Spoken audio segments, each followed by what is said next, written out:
Bonjour à toutes et à tous, nous sommes le dimanche 1er janvier 2023, l'occasion de la part de toute l'équipe et de toute la rédaction de BFM TV de souhaiter une très bonne année 2023. Bonjour à tous, bonjour Benjamin. Bonjour Fanny, bonne année. Merci. Bonne année à toutes et à tous. On est ravis de commencer cette nouvelle année avec vous en direct sur BFM TV dans le live.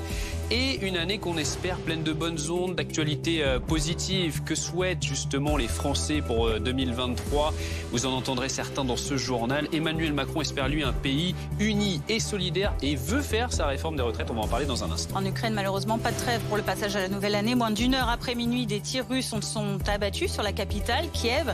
Alors comment va évoluer ce conflit en 2023? Après les promesses de victoire à la fois de Volodymyr Zelensky et de Vladimir Poutine dans leurs vœux. On voit ça dans ce journal avec nos invités et avec nos envoyés spéciaux sur place. François Braun et Clément Beaune, deux ministres à l'aéroport de Roissy ce matin pour présenter les mesures prises pour les voyageurs revenant de Chine. Un vol doit arriver de Pékin à 11h20. Nous serons sur place dans ce journal avec Marion Russell.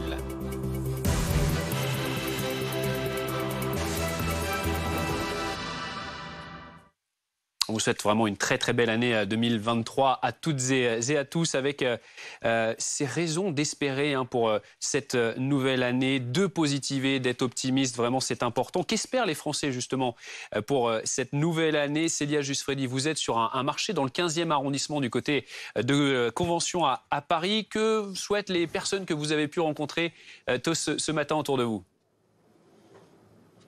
Alors, il n'y a pas énormément de personnes depuis ce matin, qu'on est quand même un 1er janvier, un matin de 1er janvier, mais ceux avec qui on a pu parler souhaitent surtout beaucoup d'amour, de santé, la fin de la guerre en Ukraine également. On a eu beaucoup de choses positives aujourd'hui. Alors ici, il y en a peu qui ont ouvert leur étalage ce matin au marché de la Convention, mais Babi en fait partie. Bonjour. Bonjour. En ce 1er janvier, qu'est-ce qu'on souhaite dans cette année 2023? Pas grand-chose, la santé, bonheur et plein de bonnes choses à tout le monde. Et voilà. Et pour votre commerce, on souhaite une année comment? Beaucoup de clients, que les marchés de Paris, ça reprenne très très bien comme avant. Et voilà. Comment vous la sentez cette année? J'espère, ça ira mieux que l'année dernière. On souhaite toujours mieux. Vous avez pris des résolutions cette année? Non, pas trop. Là, je suis bloqué. Là. Il n'y a pas de souci. Vous voyez, aujourd'hui, donc beaucoup de bonne humeur, de l'amour, comme l'a dit Babi, de la santé. C'est tout ce qu'on souhaite en tout cas pour cette année 2023 en ce 1er janvier. Merci Célia Jusfredi avec Thierry Bouillet à Paris. Donc pour ces tout premiers vœux, effectivement, encore beaucoup de gens peut-être qui font la grasse mat. On est le matin quand même du 1er janvier. On a connu ça à une autre époque aussi, on les comprend. En tout cas, preuve que les gens ont envie de se faire plaisir, de faire la fête également, de vivre des moments positifs. Il y avait hier sur les Champs-Élysées ces magnifiques images, qu'1 million de personnes venues passer sur ces Champs-Élysées ont pu admirer hier pour ce passage à l'année 2023, alors qu'on en attendait moitié moins. Un spectacle pyrotechnique et un feu d'artifice grandiose à Paris que vous avez pu suivre en exclusivité évidemment hier en direct sur BFM TV. Rien que pour le plaisir, on vous remonte ces très très belles images de l'Arc de Triomphe notamment, en lumière, en pyrotechnie et puis ces belles Champs-Élysées éclairées donc pour les fêtes de fin d'année. Vous avez vécu beaucoup de belles choses avec nous hier soir sur BFM TV, ce spectacle. Et puis juste avant les vœux d'Emmanuel Macron, vous les avez suivis en direct sur notre antenne, plus de 19 minutes pour l'allocution du président de la République, des vœux très longs. Et parmi les points à retenir, il y a notamment la réforme des retraites. Elle se fera bien en 2023, c'est ce qu'a indiqué le chef de l'État. Écoutez. Devra-t-on travailler plus longtemps en 2023? Là aussi, comme je m'y suis engagé devant vous, cette année sera en effet celle d'une réforme des retraites qui vise à assurer l'équilibre de notre système pour les années et décennies à venir. Il nous faut travailler davantage. C'est le sens même de la réforme de l'assurance chômage qui a été portée par le gouvernement et votée par le Parlement. C'est aussi le sens de cette réforme sur laquelle le gouvernement, avec les partenaires sociaux et le Parlement, va travailler dans les mois qui viennent pour finir de mettre en place des nouvelles règles qui s'appliqueront dès la fin de l'été 2023. L'objectif est de consolider notre régime de retraite par répartition qui, sans cela, serait menacé, car nous continuons de financer à crédit. On décrypte ce discours avec vous, Philippe Corbet, chef du service politique de BFM TV. Alors, on a entendu le président parler de cette réforme des retraites sans préciser l'âge de ce départ à la retraite, mais quand même, on voit qu'il essaye de préparer les esprits et aussi de se préparer lui-même au fait que ça va pas être simple. Oui, ça va pas être simple. Il eût été étonnant qu'il n'évoque pas du tout la réforme de la retraite, alors qu'elle est dans l'esprit de beaucoup de Français et que on sait qu'elle va être dévoilée dans quelques jours par la Première ministre. Il n'allait pas, d'une certaine manière, voler la vedette à sa Première ministre qui va donner le détail le 10 janvier, puisqu'il y a quand même deux éléments à retenir de ces quelques extraits qu'on a entendus. D'abord, un élément de calendrier, c'est-à-dire qu'il redit que c'est l'année de la réforme et que cette réforme rentrera en application avant la fin de l'été. Donc ça veut dire en fait que le calendrier est assez serré. Il faut voter ce texte pour tenir ce calendrier avant le printemps. Et donc, il n'est pas possible, à l'entendre, de repousser à nouveau cette réforme des retraites qui a été repoussée à plusieurs reprises, y compris ces derniers mois. Donc voilà, le calendrier maintenant ne bougera plus, selon le président de la République. Et l'autre élément qu'on peut retenir de cet extrait, c'est quand il dit que l'objectif, c'est de consolider les régimes de retraite par répartition qui, sans cela, selon lui, seraient menacés. C'est intéressant parce que dans l'argument, pourquoi faut-il faire cette réforme des retraites? Les macronistes ont été un peu flous ces derniers mois, ou en tout cas ont été parfois, il y a eu une petite cacophonie, puisque certains disaient, en fait, la réforme de retraite, ça vise d'abord à dégager des marges de manœuvre budgétaires pour faire des réformes, investir dans la santé, dans l'éducation. Non, le président de la République, d'une certaine manière, clarifie l'objectif qu'ils vont avancer, l'argument qu'ils vont avancer pour la réforme des retraites, c'est sauver le régime de retraite, qui, sans cette réforme, serait menacé. Et là, c'est un point que vont contester les syndicats, certaines oppositions, notamment la France Insoumise et le Rassemblement National, qui en s'appuyant sur le rapport du COR, du Conseil d'orientation des retraites, disent non, ça n'est pas vrai. Il y a quelques années difficiles, mais ensuite le système de retraite n'est pas menacé et donc cette réforme n'est pas nécessaire. Et pourquoi demanderait-on aux Français de travailler davantage plusieurs années si ce régime n'est pas menacé? Donc voilà, c'est une clarification du président de la République. C'est bien sur ce point-là qu'il va mener cette réforme. Sur le reste, Philippe, qu'est-ce que vous avez retenu de ces vœux d'Emmanuel Macron? C'était un peu long, ouais. Les plus longs de la Ve République. D'ailleurs, je ne sais pas si c'est la raison pour laquelle ça a été un peu moins regardé, mais les audiences qui sont tombées pour l'instant, les audiences seulement des chaînes généralistes montrent qu'il y a environ 2 millions de téléspectateurs en moins que l'année dernière. Ouais, donc il y a un peu moins d'attention portée par les Français en 31 décembre 2022. Il a essayé de construire quelque chose autour de l'idée de ce qu'il appelle une génération de bâtisseurs. Donc c'est par le travail, par l'engagement que nous allons bâtir tel ou tel chantier. Donc il a dévoilé, il a listé un certain nombre d'éléments. Alors, là-dedans, il met des choses comme le service national universel. Enfin, tout ça a été un peu confus. Moi, ce qui m'a semblé aussi quand même intéressant, c'est qu'il a commencé, il a terminé par l'Ukraine. C'était pas le cœur de son discours. Il a commencé, il a terminé par là, comme si au fond tout dépendait de là, et notamment lorsqu'il a évoqué l'économie, c'était à travers les conséquences économiques de la guerre en Ukraine. Et sur l'Ukraine, on en parlera peut-être avec le général, mais il a utilisé le mot victoire, la possibilité d'une victoire de l'Ukraine en 2023, et ça n'est pas anodin.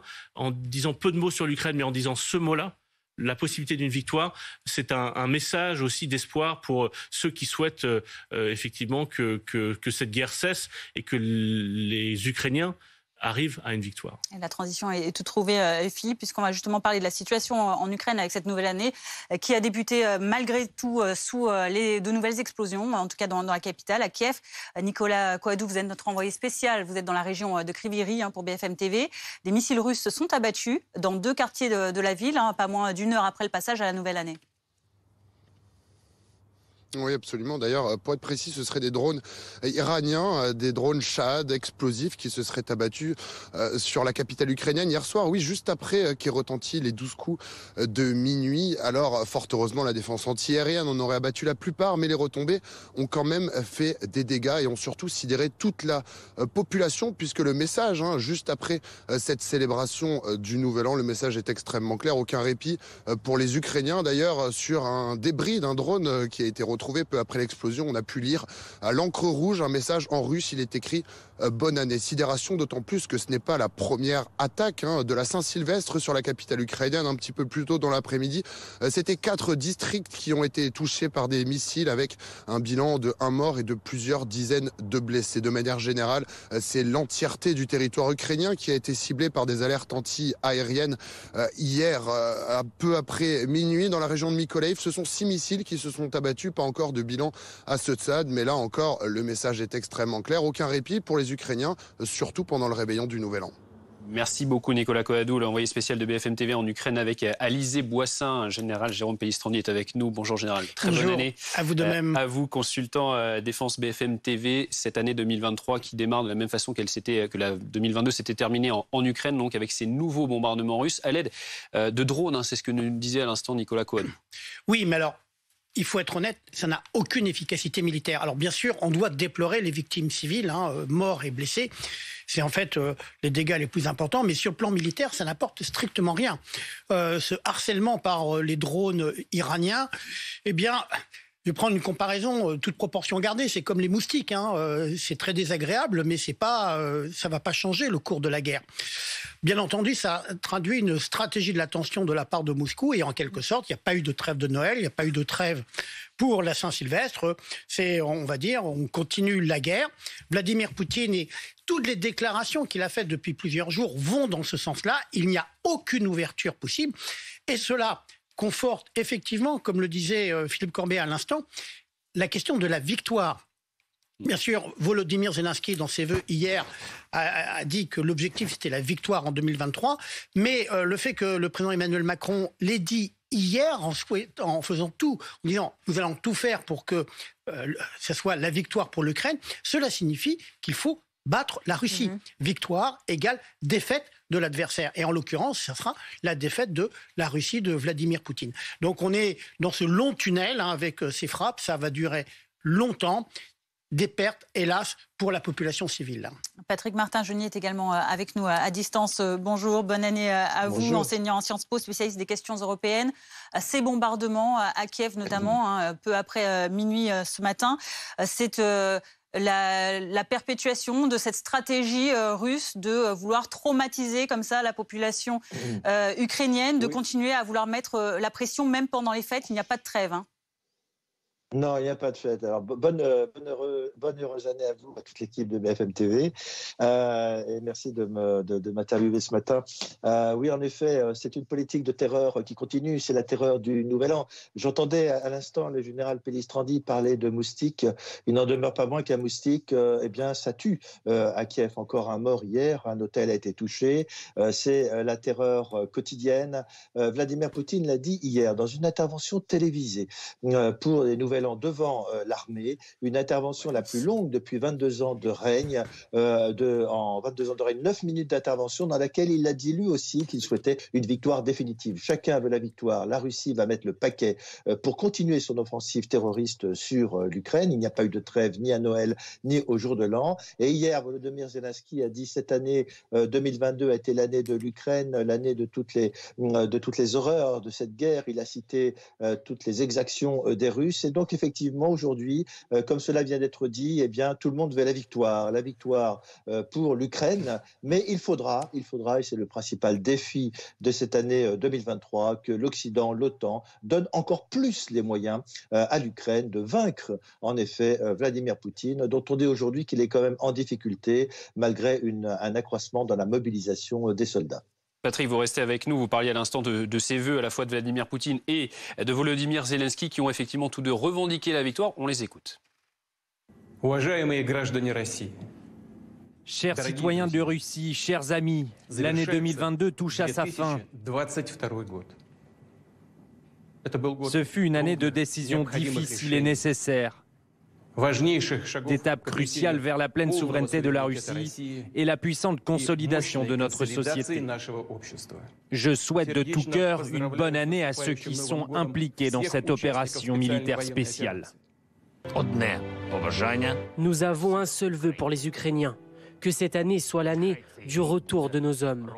Des militaires vers leurs familles, des prisonniers vers leurs maisons, des déplacés vers l'Ukraine. L'année du retour de nos terres, que les terres temporairement occupées soient libérées pour toujours.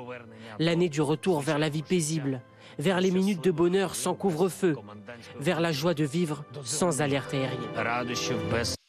Général Pellistrandi, on a vu ces deux discours hier, alors sur des styles très différents les uns des autres, mais qui tous les deux annoncent donc une victoire pour 2023. Alors concrètement, sur le terrain, Où en est-on du rapport de force entre les deux armées? En fait, il est à peu près équilibré. On a une ligne de front dans le Donbass, autour de la ville de Bakhmout, où les combats sont extrêmement violents, avec de très nombreuses pertes de part et d'autre. Mais aucun des deux camps n'est en mesure d'emporter la décision, en quelque sorte. On est sur une ligne de front. Cela rappelle ce qui s'est passé pendant la Première Guerre mondiale, lorsque les tranchées ont été construites. Donc, ça va durer un certain temps. Chacun doit reconstituer en quelque sorte ses forces. C'est-à-dire que les Russes, avec peut-être une nouvelle mobilisation qui pourrait être annoncée dans le courant du mois de janvier. Et du côté ukrainien, il faut ce qu'on appelle régénérer les forces, c'est-à-dire, par exemple, réparer le matériel qui a été endommagé. Il y a bien sûr un vrai problème qui sont les munitions. Il faut ramener, fabriquer des obus. Donc, on est sur cette ligne de front qui va pas beaucoup bouger dans les semaines à venir. Par contre, on aura toujours cette stratégie donc de frappe dans la profondeur avec ces missiles et ces drones qui vont bien sûr frapper la population civile avec, bien hélas, des victimes essentiellement parmi la population civile. Patrick Martin-Genier, cette guerre, elle dure maintenant depuis plus de 10 mois. Elle va encore durer longtemps?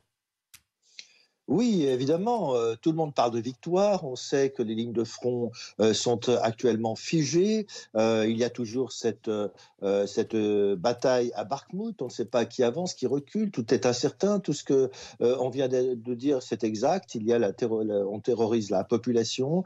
Mais on voit bien aujourd'hui que les lignes de front ne bougent pas beaucoup. Pourquoi? Parce que les Russes n'ont pas les moyens de tenir ce front. On parle des milices Wagner à Bakhmout, mais ce ne sont pas ces milices qui vont permettre à Vladimir Poutine de gagner cette guerre. On voit bien aujourd'hui que depuis la visite de Zelensky à Washington, des missiles patriotes vont arriver sur place. Il faut souhaiter qu'ils arrivent rapidement. Mais je crois que 2023, ça devra être également l'année des choix. Il faudra donner à l'Ukraine les moyens de vaincre définitivement. Notamment, il y a un tabou, c'est celui des missiles à longue portée. Je sais qu'il y a une certaine retenue de la part de l'OTAN. On a peur que le territoire russe soit touché, voire le territoire de la Biélorussie. Mais il faut donner les moyens à l'Ukraine. Sans quoi, vous avez raison, cette guerre va durer. Elle va durer encore des mois, voire des années. Et on va se retrouver dans le syndrome de l'Afghanistan. Si on ne donne pas suffisamment d'aide à l'Ukraine, c'est une guerre qui va durer. On vient de voir que les territoires occupés avaient décidé d'adopter une constitution. Les territoires sont annexés. Et donc, si on ne donne pas très rapidement des moyens, eh bien, cette guerre risque de durer des années. Je rappellerai que hier, Volodymyr Zelensky a dit « Nous voulons récupérer le territoire de Donetsk, de Lugansk, le Donbass. On veut récupérer la Crimée. » Et donc aujourd'hui, des choix indispensables doivent être faits très rapidement si on veut que ce conflit se termine en 2023. Merci à Patrick Martin-Genier d'être intervenu aujourd'hui très brièvement. Général, vous vouliez apporter sur les images qu'on voyait à l'instant, il y avait bien sûr Vladimir Poutine avec Sergueï Shoigu, le ministre de la Défense, et le général Gerasimov, dont on dit il a été limogé, pas limogé. En tout cas, ils étaient présents à côté de Vladimir Poutine. Merci. Merci beaucoup, Général, pour ces précisions. Dans l'actualité également, le pape François qui va s'adresser aux fidèles catholiques ce dimanche lors de plusieurs messes au lendemain de la mort de Benoît XVI à 95 ans. Il y aura notamment la traditionnelle bénédiction Urbi et Orbi à la mi-journée. Le souverain pontife qui s'exprimera auparavant lors de la prière hebdomadaire de l'Angélus. Première messe, vous le voyez, ces images dans la basilique Saint-Pierre à Rome. Justine Fontaine, vous êtes sur place à Rome pour BFM TV. Le pape François qui devrait à nouveau saluer la mémoire de son prédécesseur. Oui, la messe a démarré à 10h, effectivement, en la basilique Saint-Pierre, une basilique bien remplie. Les fidèles étaient nombreux à patienter dès très tôt ce matin pour être sûrs d'avoir une place. Et puis, la place Saint-Pierre se remplit également de fidèles, de touristes qui veulent assister aux différentes célébrations aujourd'hui. Nous verrons effectivement comment le pape François a choisi de rendre hommage à son prédécesseur, mais il lui a déjà rendu un hommage hier lors d'une célébration. Il a expliqué se souvenir d'une personne noble, d'une personne gentille. Alors le décès de Benoît XVI met fin à une période un petit peu inédite, une situation de cohabitation en quelque sorte entre deux papes, entre un pape retraité, un pape en fonction, une cohabitation qui n'a pas toujours été évidente. Le pape Benoît XVI qui avait renoncé à ses fonctions en 2013 et depuis il était retiré dans un monastère derrière la basilique Saint-Pierre dans les jardins du Vatican. Le pape François avait un jour déclaré: c'est un petit peu comme avoir un grand-père à la maison, un grand-père sage. Alors je vous le disais, nous verrons comment le pape François a donc choisi de lui rendre hommage aujourd'hui. Pour l'heure, la dépouille de Benoît XVI repose dans ce fameux monastère. À partir de lundi, elle sera exposée en la basilique Saint-Pierre. Les fidèles pourront venir s'y recueillir pendant 3 jours.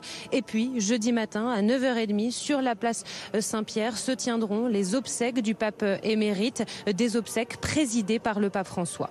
Merci Justine Fontaine, en direct du Vatican pour BFM TV avec Hugo Dorsemène. À 10h19, on revient en France et on parle de cette autre actualité. Plusieurs déplacements aujourd'hui de ministres en ce 1er janvier, notamment sur la question du Covid, puisque François Braun, le ministre de la Santé, et Clément Beaune, le ministre des Transports, sont tous les deux à l'aéroport de Roissy aujourd'hui après l'annonce des mesures de restriction concernant les voyageurs qui viennent de Chine. Une visite qui coïncide avec l'arrivée de passagers d'un vol Pékin-Paris à 11h20. Marion Russell, on vous retrouve sur place. Les ministres viennent s'assurer, disent-ils, de leur bonne mise en œuvre sur le terrain.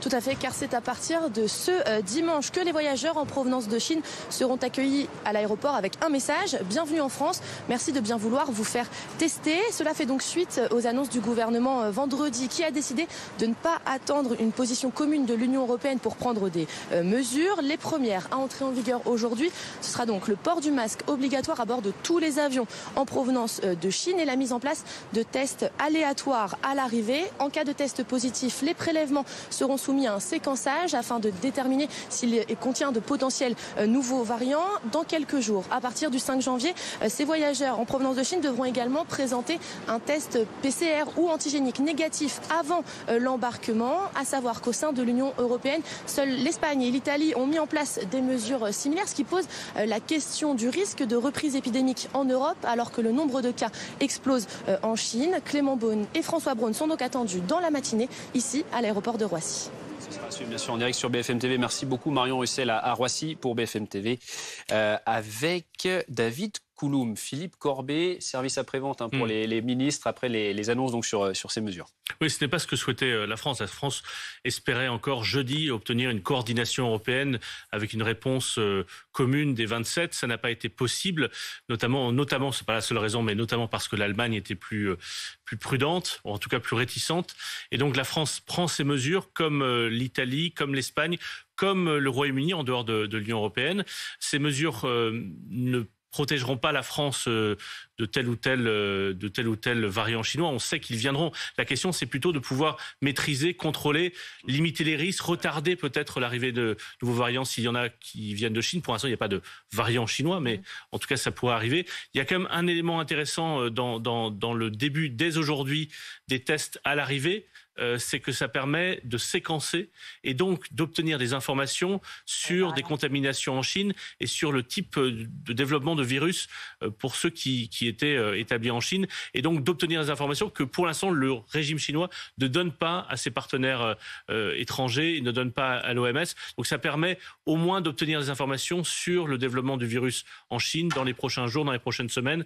L'autre moment le plus important, donc ça va être le 8 janvier, le 5 janvier, la mise en place de l'autre partie des mesures, comme on vient de le rappeler, et le 8 janvier, l'ouverture pour les Chinois de l'assouplissement des règles sanitaires. Donc c'est à partir de là, et du nouvel an chinois à la fin du mois, qu'on va vraiment pouvoir mesurer la circulation du virus et le potentiel risque de développement de variants. Merci Philippe Corbet. Il est 10h22. Tout de suite, on va retrouver notre chronique Cuisine et Fête avec Philippe Toinard et on va parler détox. Votre programme avec Pandati, thé et infusion bien-être. Une gamme bio à base de plantes 100% naturelles. À découvrir sur pandati.fr et en pharmacie.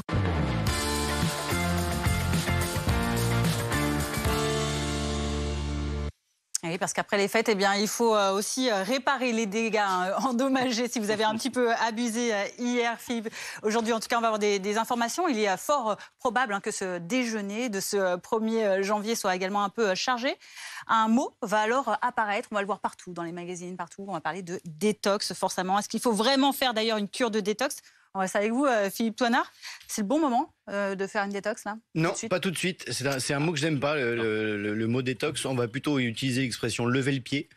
Parce que il y a plusieurs raisons, mais la première, c'est que nous tous ici autour du plateau, on a une boîte de chocolat qui nous a été offerte à Noël et fatalement, on passe devant à peu près toutes les 10 minutes dans la maison et on prend un chocolat. Donc la cure détox. C'est sur les gâchés. Voilà.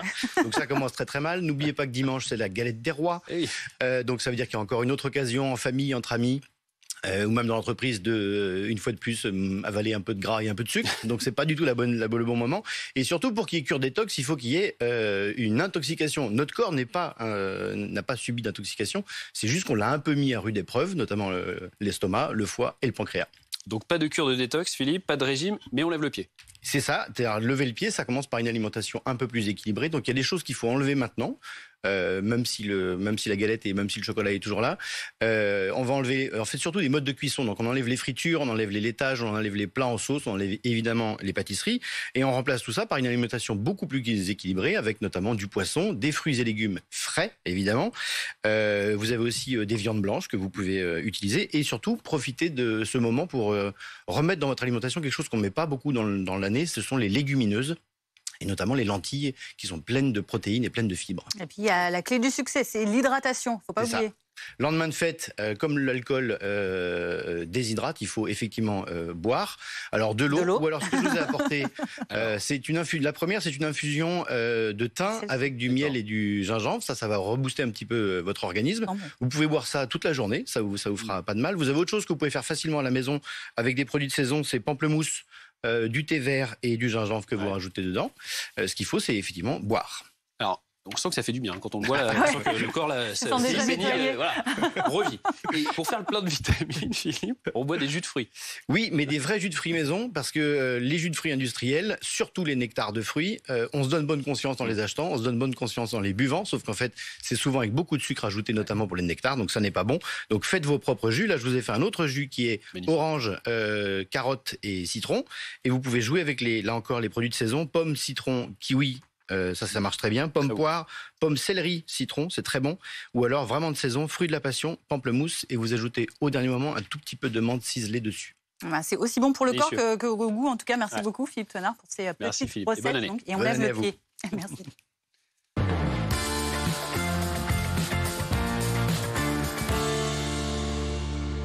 C'était votre programme avec Pandati, thé et infusion bien-être. Une gamme bio à base de plantes 100% naturelles. À découvrir sur pandati.fr et en pharmacie.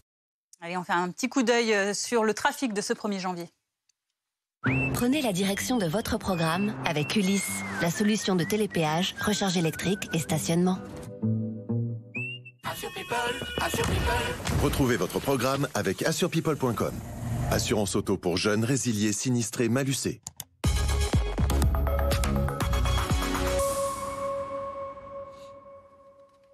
Et pour ce premier jour de l'année, c'est orange, vous le voyez, dans le sens des retours sur une large partie est du pays, notamment pour les retours des stations de ski. Soyez prudents si vous devez prendre le volant ce dimanche, surtout un lendemain de fête. Dans 8 secondes, vous êtes arrivés. C'était votre programme avec Ulysse, la solution de télépéage, recharge électrique et stationnement. C'était votre programme avec assurepeople.com. Assurance auto pour jeunes, résiliés, sinistrés, malucés. On a vécu la Saint-Sylvestre la plus douce de l'histoire hier. Comment ça va se comporter aujourd'hui? On regarde ça, c'est la météo. Votre programme avec Pandati, thé et infusion bien-être pour toute la famille. Une gamme détox et minceur à base de plantes 100% naturelles. Plus d'infos sur pandati.fr. Retrouvez votre programme avec Céleste. La connexion Internet par fibre optique dédiée à votre entreprise. La météo avec Groupe Verlaine. Solution de centrale photovoltaïque avec option de stockage pour profiter de la lumière, même en cas de coupure.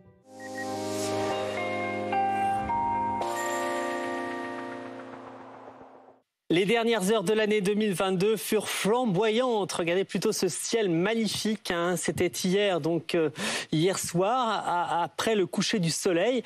Le début de l'année 2023 sera très doux. De nouveau, une situation un petit peu identique à celle d'hier, avec toujours ce puissant courant de secteur sud-ouest et cet air très doux qui nous vient directement des Canaries.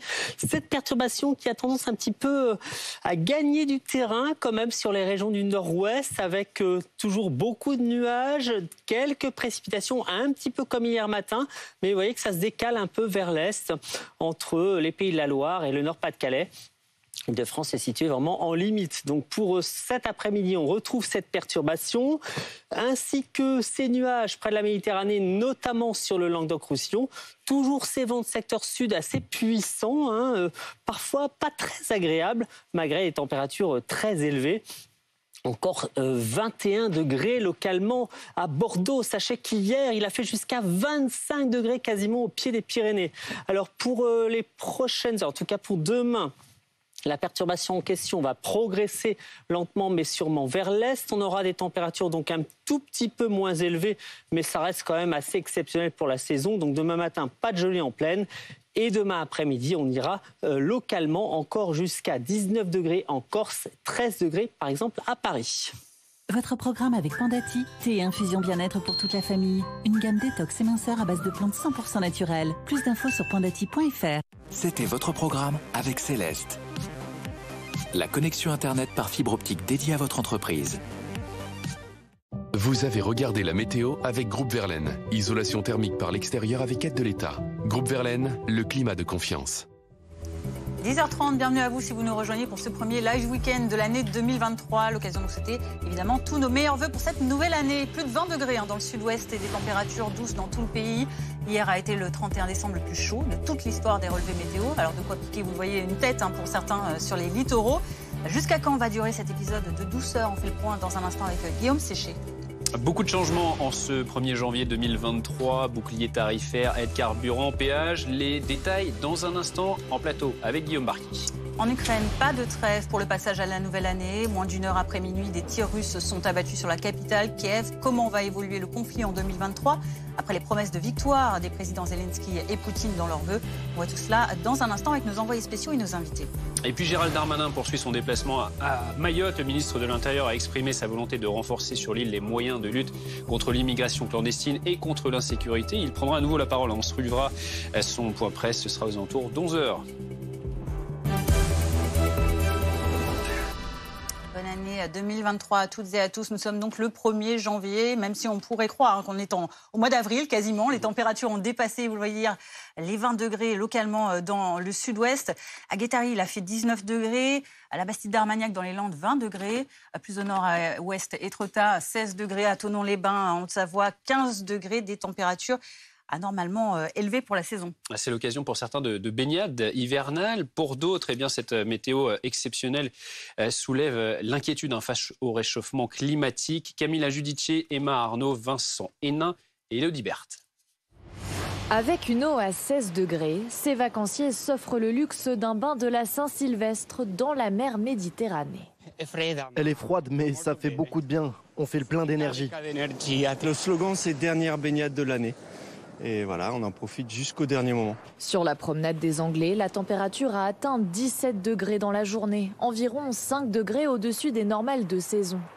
Et la douceur n'est pas une exception propre à la Côte d'Azur. En France, ce 31 décembre a été le plus chaud jamais enregistré. Dans les Landes, le mercure a même dépassé les 20 degrés. Ce matin, on était même en t-shirt, donc non, on ne réalise pas que c'est le 31 décembre, on pense plus qu'on est en début septembre, fin août. C'est quelque chose qui n'est pas normal, voilà. Mais on sait que ça va être ce qui va nous arriver les prochaines années aussi, je pense. En Bretagne aussi, les promeneurs sont partagés entre plaisir et inquiétude face au réchauffement climatique. Manger en terrasse un 31 décembre, c'est pas commun, donc on voit bien que les températures remontent et c'est un peu inquiétant de ce point de vue-là pour l'avenir de la planète. C'est inquiétant parce qu'il y a le rythme des saisons qui se perd, on a l'impression qu'on n'a plus qu'un été et un automne, On n'a plus d'hiver, on n'a plus de printemps. C'est surtout ça le problème, c'est en espérant qu'on ne leur paye pas plus tard, quand tout va bourgeonner, que tout va prendre. D'après Météo France, les températures devraient rester élevées pour la saison pendant la première quinzaine de janvier. Guillaume Séché est avec nous. Bonne année Guillaume. Bonne année. Journaliste météo. Bienvenue avec nous ce matin pour parler, on en a parlé hier déjà, c'était exceptionnel, plus chaud 31 décembre depuis le début des relevés météo et on continue encore avec ces températures très douces. Et c'est même l'une des journées les plus chaudes jamais enregistrées au cours d'un hiver, figurez-vous. Hein. Alors il y a eu pire, c'était le 16 décembre 1989, mais a priori cette journée du 31 décembre 2022 est la deuxième journée la plus chaude pour un hiver. Et j'ai encore mieux, vous avez cité les 20 degrés tout à l'heure dans le sud-ouest, eh bien il a fait quasiment jusqu'à 25 degrés. Wow. Au pied des Pyrénées hier à Verdun, alors pas dans les Ardennes, hein, mais donc en Ariège. Alors c'est lié à un effet de feu, hein. Il s'agit vraiment d'un phénomène très localisé, mais tout de même, il faut quand même signaler ce phénomène. Alors, l'année 2022 fut vraiment l'année de tous les records, une année extrêmement chaude, l'année la plus chaude jamais enregistrée en France.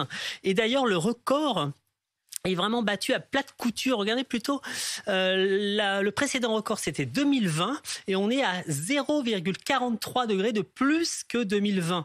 Autant dire que vraiment, on a l'impression, en fait, que ça s'envole, en fait. On est dans un phénomène quasiment d'emballement. Et lorsqu'on regarde, effectivement, l'évolution des températures depuis 1930 en France, on se rend compte que depuis le 1963, en fait, ça remonte. Et depuis 2010, eh bien, vraiment, il y a un effet quasiment exponentiel. Avec donc peut-être un effet d'emballement. En tout cas, il faut savoir que les 6 années les plus chaudes jamais enregistrées en France l'ont été après 2010. Merci beaucoup Guillaume pour toutes ces précisions. Nous sommes le 1er janvier et il y a des changements, pas mal de changements cette année. Logement, transport, emploi, santé, consommation, épargne. On fait le point avec Guillaume Barqui qui nous a rejoint. Guillaume, l'un des plus importants, c'est peut-être la fin des ristournes sur le carburant, mais le gouvernement maintient une aide pour les plus modestes. Oui, il y a un chèque de 100 € qui va être distribué en janvier aux 50% de Français les plus modestes. Comment savoir si vous en faites partie? C'est une fourchette qui va de la personne seule qui gagne 1314 € net par mois au couple avec 3 enfants qui gagnent moins de 5255 € net par mois. Voilà, Guillaume, ça c'est la fourchette. Le gouvernement va aussi maintenir le bouclier tarifaire. Hein. Ça c'est une bonne nouvelle, c'est qu'il limite, on rappelle, la hausse du prix de l'énergie, même si la hausse n'est pas évitable cette année. Il y a toujours une hausse, même avec ce bouclier. On parle de 20 € pour l'électricité, plus 20 €, plus 25 € pour le gaz. Mais s'il n'y avait pas eu le bouclier tarifaire, en tout cas ce sont les estimations du gouvernement, on aurait eu plus 180 € sur l'électricité et plus 200 € sur le gaz. Bon Guillaume, il y a quand même des bonnes nouvelles pour 2023 ? Oui, il y en a quelques-unes. Alors, on a la hausse du SMIC qui n'est pas énorme, mais quand même, on passe de 1329 € à 1353 € net par mois. Le taux du PEL aussi qui passe de 1% à 2%. Il y a aussi peut-être des choses qui vont nous alléger le quotidien. Vous savez, c'est le démarchage téléphonique. Tous ces appels qu'on reçoit toute la journée, eh bien, à partir de maintenant, les démarcheurs doivent passer par un numéro en 09 et non plus un 0607. Vous savez, parfois, on a des 0607 qui nous appellent et ça porte à confusion parce qu'on pense que c'est des proches qui nous appellent. Cette fois-ci, les démarcheurs, à partir du 1er janvier, doivent passer par un 09. Et puis, il y a aussi cette année des aides qui vont nous aider peut-être à changer d'habitude. Pourquoi pas changer, par exemple, de véhicule ? Oui, à partir du 1er janvier, il y a un prêt à taux zéro qui rentre en vigueur dans certaines banques. Alors, pas pour tout le monde, encore une fois, pour les foyers en dessous de 14 000 € par an. Dans les zones à faible émission également, ça peut aller quand même jusqu'à 30 000 € maximum. Et puis, il y a aussi l'aide pour acheter un vélo électrique qui, elle aussi, est élargie. Donc, à ces foyers en dessous de 14 000 € par an, ça peut aller jusqu'à 300 € maximum. Et puis, beaucoup de choses deviennent gratuites. Les préservatifs, par exemple ? Les préservatifs pour tous les mineurs et pour les moins de 26 ans, donc 25 ans, et pour les mineurs également qui sont concernés. Un changement aussi plus insolite en termes de gratuité. Le changement de nom devient gratuit. Avant, pour changer de nom, on avait des frais qui allaient jusqu'à 110 €. Il faut quand même que le motif soit légitime, que ce soit un nom un peu grossier ou même peut-être trop en résonance avec l'actualité, c'est valable.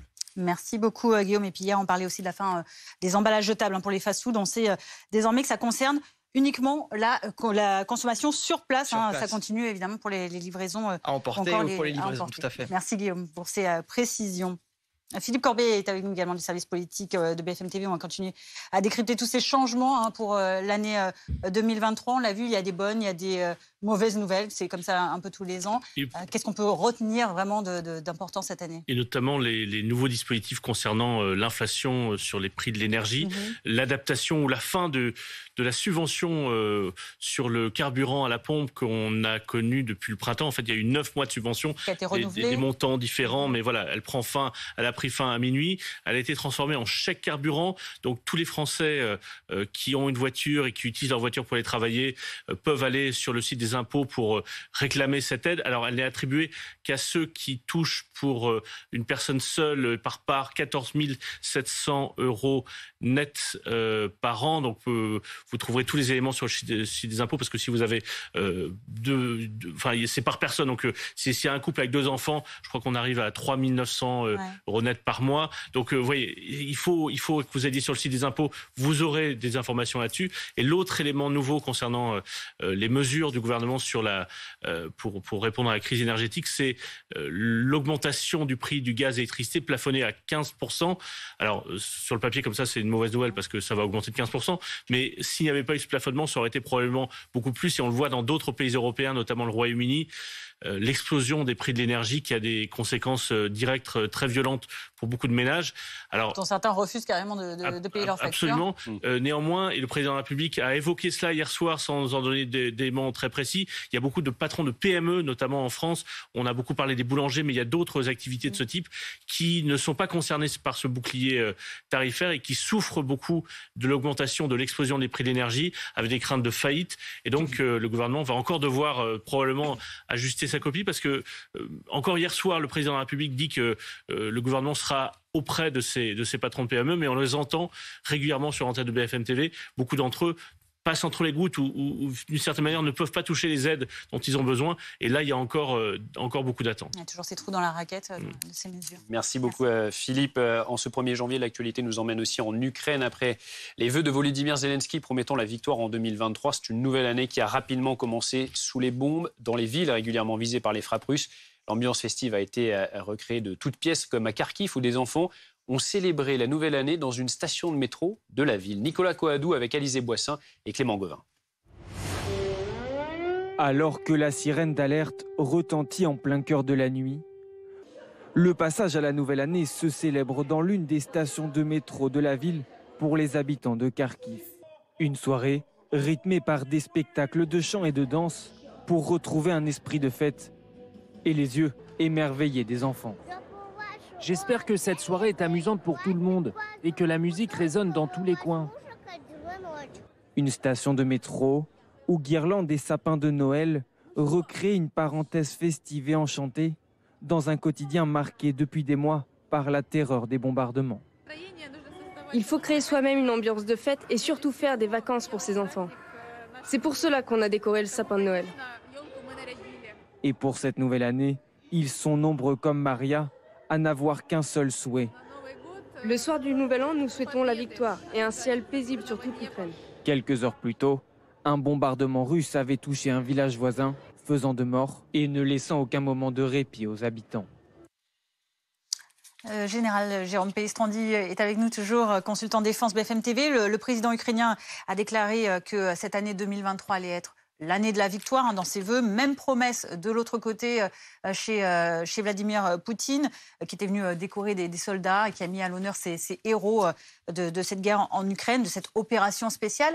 À quoi s'attendre pour cette année 2023 concrètement? Est-ce que déjà on peut espérer la fin du conflit en 2023? Et là, c'est très difficile de voir pour le moment, entrevoir une fin du conflit. Pour le moment, c'est la guerre.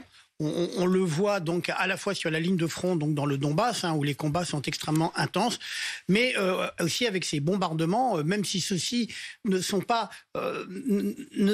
des dégâts majeurs. Bien sûr, il y a des pertes parmi la population civile, cela ne sert pas à grand-chose, mais en tout état de cause, on voit bien que la guerre va continuer, en tout cas dans les semaines et mois à venir. Vladimir Poutine n'ouvre aucune perspective d'une éventuelle discussion depuis plusieurs jours. De toute façon, c'est le fait que l'Ukraine devrait reconnaître les annexions, la démilitarisation. Donc on voit, il n'y a pas d'ouverture possible. Et c'est la raison pour laquelle, bien entendu, le président ukrainien Volodymyr Zelensky a parlé de victoire, mais aussi hier soir, dans ses vœux, le président Emmanuel Macron a dit dit qu'il fallait soutenir l'Ukraine jusqu'à la victoire. Eh bien, on voit bien que c'est l'objectif aujourd'hui. Il faut impérativement battre la Russie, il faut défaire militairement la Russie de Vladimir Poutine, et donc ça va être l'enjeu des semaines et mois à venir. En tout état de cause, on ne voit pas pour le moment de fin de guerre, ou en tout cas d'ouverture d'éventuelles discussions pour une paix aujourd'hui qui est carrément improbable. Merci beaucoup, Général. Restez avec nous sur BFM TV. Dans un instant, nous reviendrons sur ces changements du 1er janvier avec peut-être une bonne nouvelle concernant la fin du harcèlement téléphonique. Désormais, les démarcheurs pourront être repérés plus facilement. On en parle dans un instant. Votre programme avec les solutions épargne retraite de la Matmut. Pour une meilleure retraite pour tous. Votre programme avec Agence ANTE, l'agence qui vous accompagne dans l'installation de votre pompe à chaleur. Retrouvez votre programme avec Céleste, la connexion Internet par fibre optique dédiée à votre entreprise.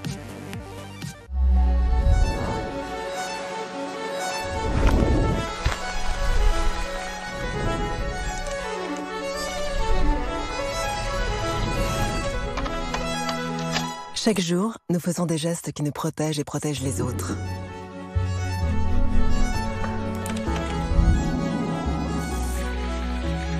Contre le Covid-19, la grippe et les virus de l'hiver, gardons le réflexe des gestes barrières.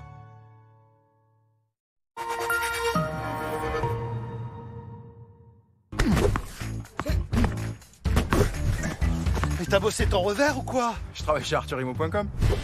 Et voilà, et voilà, et voilà, et voilà, et voilà. Et voilà. Faites le bon geste. Estimez votre bien sur arthurimo.com. Qui aime payer plus cher? Personne. Cette imprimante Epson est équipée de cartouches d'encre de la marque Epson. Ici, la même imprimante équipée de cartouches d'encre de la marque France Tonnerre. Est-ce que ça fait une différence? Non. Aucune. Même nombre de pages imprimées, garantie constructeur préservée. Ah si, le prix. 72 € contre 14 €. Intéressant, non? Vous comprenez mieux pourquoi 2 millions de clients, des particuliers et aussi des entreprises, achètent des cartouches de la marque France Tonnerre sur francetonnerre.fr, le numéro 1 français de la cartouche d'encre en ligne. Vous savez pourquoi j'aime ma banque? Parce qu'elle m'accompagne partout et dans tous mes projets. Elle sait que je suis à la recherche de performance. Avec elle, de nouvelles perspectives s'ouvrent à moi. Désignez banque la moins chère 2023. Fortunéo, j'aime ma banque. Jolie voiture. Pas mal non plus la vôtre. C'est vert. C'est bleu. Non, il a raison, c'est vert. Allons-y. Vraiment bizarre.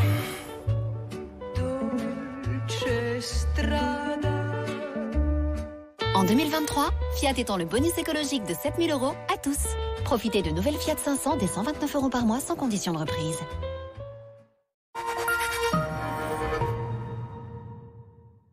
– 10h45 à la une du Live Weekend de cette nouvelle année qui a commencé. Donc il y a maintenant 10h45. Une année qu'on espère pleine de bonnes ondes et d'actualités positives, évidemment. C'est important pour nous aussi. Que souhaitent justement les Français au sens large pour 2023? Vous en entendrez certains un peu plus tard dans cette édition. Emmanuel Macron, quant à lui, espère, a-t-il dit hier dans son allocution, un pays uni et solidaire. Et il veut faire sa réforme des retraites. Nous vous parlions il y a quelques instants des nombreux changements qui entrent en vigueur en ce 1er janvier dans le quotidien des Français. Parmi ceux particulièrement appréciables, peut-être la fin du harcèlement téléphonique. Tout le monde a été un jour concerné par ces appels incessants. Et bien désormais, les démarcheurs pourront être repérés plus facilement puisque leurs numéros d'appel devront commencer par 09. Les explications dans ce reportage de Maëva Lamy, Nicolas de Roussy avec Marion Russell. Votre programme avec Fortunéo, expert de la bourse en ligne depuis plus de 20 ans. Fortunéo, j'aime ma banque. Votre rendez-vous avec les bracelets Five, la nouvelle façon de payer sans contact. Retrouvez Five chez votre buraliste et sur transcash.fr.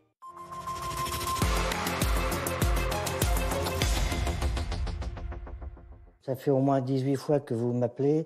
J'aimerais bien que vous cessiez. Vous pensiez répondre à un proche, mais non. Au bout du fil, une annonce commerciale. Le démarchage nous atteint 10 fois par jour, où je suis en Bretagne. Par moment, 4 fois dans la même heure. et par des gens différents. Donc je ne réponds plus au 02. Je suis démarchée 2 fois par jour. Mais en 2023, ces appels intempestifs pourraient bien prendre fin. À partir de ce dimanche, les centres d'appel sont tenus à de nouvelles règles. Premièrement, fini les numéros commençant par 06 ou 07. Tout appel de démarchage devra être identifiable et réalisé depuis un numéro commençant par 0937, 0938 ou 0939. À partir du moment où c'est identifiable, je vais filtrer. Le démarchage, ça peut être assez agressif, parfois même intrusif. Et c'est important que les gens puissent identifier le numéro qui les appelle. D'une part, ça clarifie pour le consommateur. C'est-à-dire qu'il n'y a plus de charge mentale de voir un numéro qu'on ne connaît pas, qui s'affiche. On répond pas. Si on répond, on ne sait jamais si c'est un démarchage téléphonique ou pas. Ça permet aussi de filtrer globalement sur un téléphone un ensemble de numéros et de ne pas se poser la question de faire le filtrage individuellement. Une façon aussi d'éviter une pénurie de numéros mobiles. 90% des combinaisons possibles sont déjà attribuées. Autre évolution, cette fois au 1er mars, interdiction de démarcher par téléphone le week-end et en dehors d'horaires stricts, de 10h à 13h et de 14h à 20h. La promesse d'un peu plus de sérénité au moment de décrocher. C'était votre programme avec Fortunéo, expert de la bourse en ligne depuis plus de 20 ans. Fortunéo, j'aime ma banque. C'était votre rendez-vous avec les bracelets Five, la nouvelle façon de payer sans contact. Retrouvez Five chez votre buraliste et sur transcash.fr. L'actualité ce matin nous emmène également à Mayotte, où le ministre de l'Intérieur est en déplacement depuis hier et jusqu'à demain, lundi. Gérald Darmanin, dont la visite était très attendue dans ce département le plus pauvre de France et gangréné par la violence. Anthony Lebos, vous êtes notre envoyé spécial sur place. Hier, le ministre a fait un certain nombre d'annonces pour tenter d'apaiser le climat à Mayotte. Et aujourd'hui, il s'apprête à dresser le bilan de la nuit de la Saint-Sylvestre. Oui, effectivement. Et avant ça, évidemment, Gérald Darmanin vient d'arriver dans cette commune de Kanikeli pour une autre séquence consacrée à la lutte contre l'immigration clandestine. Gérald Darmanin qui a affiché son ambition. Il veut un changement de paradigme extrêmement fort. En clair, c'est un changement de doctrine pour être beaucoup plus ferme dans la lutte contre l'immigration clandestine. Et le ministre de l'Intérieur a annoncé quelques mesures, notamment le renforcement de la surveillance côtière avec le déploiement de nouveaux types de drones qui sont capables de repérer des embarcations à 5 km. La création aussi d'un groupe interministériel composé de policiers, de gendarmes, de douaniers consacré exclusivement à la lutte contre l'immigration illégale. Et puis aussi la création à Mayotte même d'un office de police judiciaire pour accélérer les procédures judiciaires, notamment concernant les passeurs. C'était effectivement des annonces qu'attendaient les élus sur place. Je cite, pour ne pas que Mayotte devienne une cocotte minute, selon une élue du territoire. Ces mêmes élus qui considèrent que l'immigration clandestine découle ensuite de l'insécurité qui règne au sein de ce territoire. On se souvient évidemment de ces épisodes de violence il y a plusieurs semaines avec des affrontements entre bandes rivales à coups de machette. Ces élus réclament désormais beaucoup plus de moyens. On sait que 12 hommes du RAID avaient été dépêchés sur place pour apaiser la situation. On sait que le calme était revenu grâce à l'intervention de ces hommes. Annonce de Gérald Darmanin hier, la présence de ces hommes du RAID va être prolongée pour quelques mois. On ne sait pas encore jusqu'quand, mais les élus demandent à ce que cette présence soit définitive. Enfin, le ministre de l'Intérieur a évoqué hier lors de ce micro tendu une possible prochaine prise de parole d'Emmanuel Macron sur le sujet de Mayotte. Ce sera dans les prochaines semaines. Merci beaucoup Anthony Lebos à Mayotte pour BFM TV avec Camille Fournier. On va attendre dans quelques minutes la prise de parole de Gérald Darmanin à la fois sur le bilan de cette nuit de la Saint-Sylvestre et également pour reparler de cette situation à Mayotte. Philippe Corbet, le ministre de l'Intérieur qui affiche sa fermeté face notamment à cette immigration clandestine, ces problèmes d'insécurité. Oui, c'est un sujet particulièrement difficile à Mayotte pour différentes raisons et notamment en raison de l'histoire. Pour ceux qui ne suivent pas forcément de très près ce qui se passe à Mayotte, Mayotte faisait partie de l'archipel des Comores. Et il y a eu un référendum dans les années 70. Les autres îles des Comores ont choisi l'indépendance, alors que Mayotte a choisi de rester territoire français. Et donc c'est un choix qui a été fait par les citoyens de Mayotte, qui ont choisi d'être français. Il y a eu ensuite la transformation de Mayotte en département au cours des années 2000. Et il y a ce décalage par rapport au département de la métropole, qui essaye de rattraper les élus et les habitants de Mayotte. Avec un contexte particulier, c'est qu'il y a des habitants d'autres îles des des Comores qui viennent à Mayotte ou des mères qui viennent accoucher à Mayotte. Donc il y a des règles qui ont été durcies ces dernières années. Ça ne suffit pas visiblement pour calmer la situation sur place. Et effectivement, les habitants de Mayotte décrivent des scènes absolument insupportables de violence, parfois même à la machette, des adolescents qui peuvent s'en prendre à telle ou telle personne, et pas seulement aux forces de l'ordre, mais aussi aux forces de l'ordre, avec une situation qui est politiquement assez explosive. Marine Le Pen s'était rendue sur place pendant la campagne électorale. Elle a obtenu de très bons scores à l'élection présidentielle sur place, et le ministre de l'Intérieur en est à sa deuxième visite en quelques mois. Depuis sa dernière visite, il y a eu une flambée de violence à laquelle il a répondu notamment en envoyant des policiers du RAID qui vont donc rester de façon plus pérenne. En tout cas, leur présence sur l'île va être prolongée. Il y a ces nouveaux dispositifs qui ont été évoqués par Anthony, mais c'est vraiment une situation très difficile, très particulière à Mayotte, et les élus de Mayotte appellent notamment, demandent à Paris davantage d'aide. Ils ont l'impression d'être oubliés, abandonnés par la métropole. Justement, on va s'entretenir avec l'une de ces élus, Estelle Youssoufa. Bonjour, vous êtes députée de la première circonscription de Mayotte. Tout d'abord, on vous présente nos meilleurs vœux pour l'année 2023 qui vient de commencer. Vous attendiez la venue du ministre depuis longtemps. Est-ce que vous êtes satisfaite notamment par les annonces qui ont été faites hier par Gérald Darmanin? Est-ce que ça va être suffisant selon vous? Je vous présente également tous mes vœux et ceux de Mayotte. Moi, Mwema, ça se dit comme ça en Chimaoré, que la paix et la souveraineté soient avec vous. Alors effectivement, nous, on commence cette année sous le signe d'une visite ministérielle qui amène des engagements. C'est aussi une promesse tenue de la part du ministre Darmanin. C'est important pour Mayotte, à cause de la crise sécuritaire qu'on connaît, d'avoir l'attention du ministre de l'Intérieur, d'avoir son temps.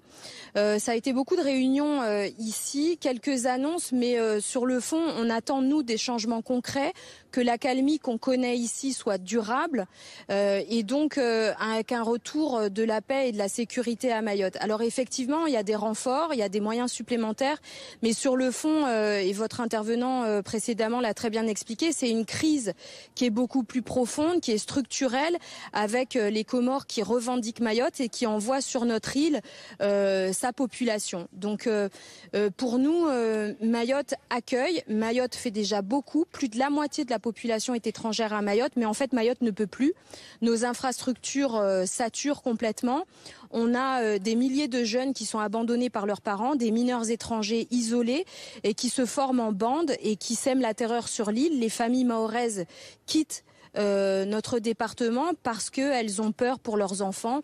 Les chefs d'entreprise, les investisseurs s'en vont. Donc c'est important qu'on ramène la paix et la sécurité, mais on attend surtout de la part du chef de l'État un changement de ton et un durcissement des relations avec les Comores. Et puis dans la loi de programmation militaire, le déploiement d'un patrouilleur outre-mer à Mayotte pour protéger notre frontière maritime. On a besoin de la Marine nationale à Mayotte. Elle effectue une centaine de jours de déploiement à Mayotte. Nous, on demande une base permanente de la Marine nationale avec un patrouilleur outre-mer qui est dédié à la lutte contre l'immigration clandestine. Que ce bateau de guerre soit basé à Mayotte de manière permanente et protège notre bras de mer. Parce que les uniformes se démènent. Nos policiers, nos gendarmes, nos pompiers, le GIGN, le RAID... on a des uniformes qui sont très motivés à Mayotte, qui sont au contact, qui travaillent. Mais si on ne ferme pas notre frontière, ce sera en vain. Et puis enfin, il y a la question du visa territorialisé. À Mayotte, la préfecture régularise beaucoup avec un visa spécifique qui fixe la population à Mayotte. Et nous, on attend la solidarité nationale et que le reste du pays prenne ces migrants et soulage Mayotte de la pression migratoire. Les écoles ne suivent pas, la production d'eau ne suit pas, toutes nos infrastructures, nos services publics sont saturés, on est vraiment en crise. Merci beaucoup Estelle Youssoufa d'avoir été en direct avec nous en ce 1er janvier sur BFM TV. On parle de culture à présent, ça va swinguer pour ce début d'année. Si vous cherchez des idées de spectacle, eh bien, les claquettes retrouvent leur lettre de noblesse. Popularisées par des films comme Chantons sous la pluie, 2 spectacles remettent à l'honneur ce style de danse originaire d'Irlande, Nicolas Béard et Édouard Bonamour. Retrouvez votre programme avec Céleste, la connexion Internet par fibre optique dédiée à votre entreprise. Votre rendez-vous avec les bracelets Five, la nouvelle façon de payer sans contact. Retrouvez Five chez votre buraliste et sur transcash.fr. Le rideau se lève à peine Et voilà de quoi vous donner de l'énergie pour le reste de l'année. Inoubliable. On a envie de danser, chanter, on est exalté. Une espèce de virtuosité sans égale. Ils sont incroyables, leurs jambes sont folles. C'est très beau, je trouve. Créé à Broadway en 1980, 42nd Street est une référence pour tous les amateurs de claquettes. Le show revient à Paris après un premier succès en 2016, preuve que les Français se sont laissés prendre au jeu de cette danse qui trouve ses origines dans les danses traditionnelles irlandaises et qui demande une discipline de fer aux comédiens sur scène.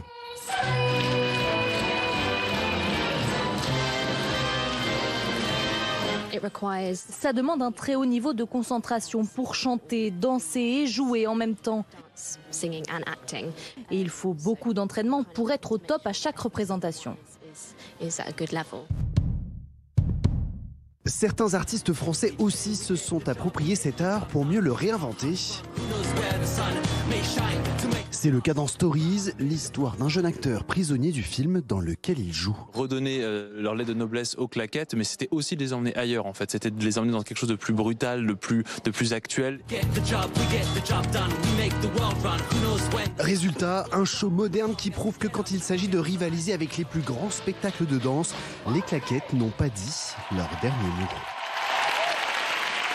C'était votre programme avec Céleste. La connexion Internet par fibre optique dédiée à votre entreprise. C'était votre rendez-vous avec les bracelets Five, la nouvelle façon de payer sans contact. Retrouvez Five chez votre buraliste et sur transcash.fr. La météo. Votre programme avec Pandati, thé et infusion bien-être pour toute la famille. Une gamme détox et minceur à base de plantes 100% naturelles. Plus d'infos sur pandati.fr. Retrouvez votre programme avec Céleste. La connexion Internet par fibre optique dédiée à votre entreprise. La météo avec Groupe Verlaine. Solution de centrale photovoltaïque avec option de stockage pour profiter de la lumière, même en cas de coupure.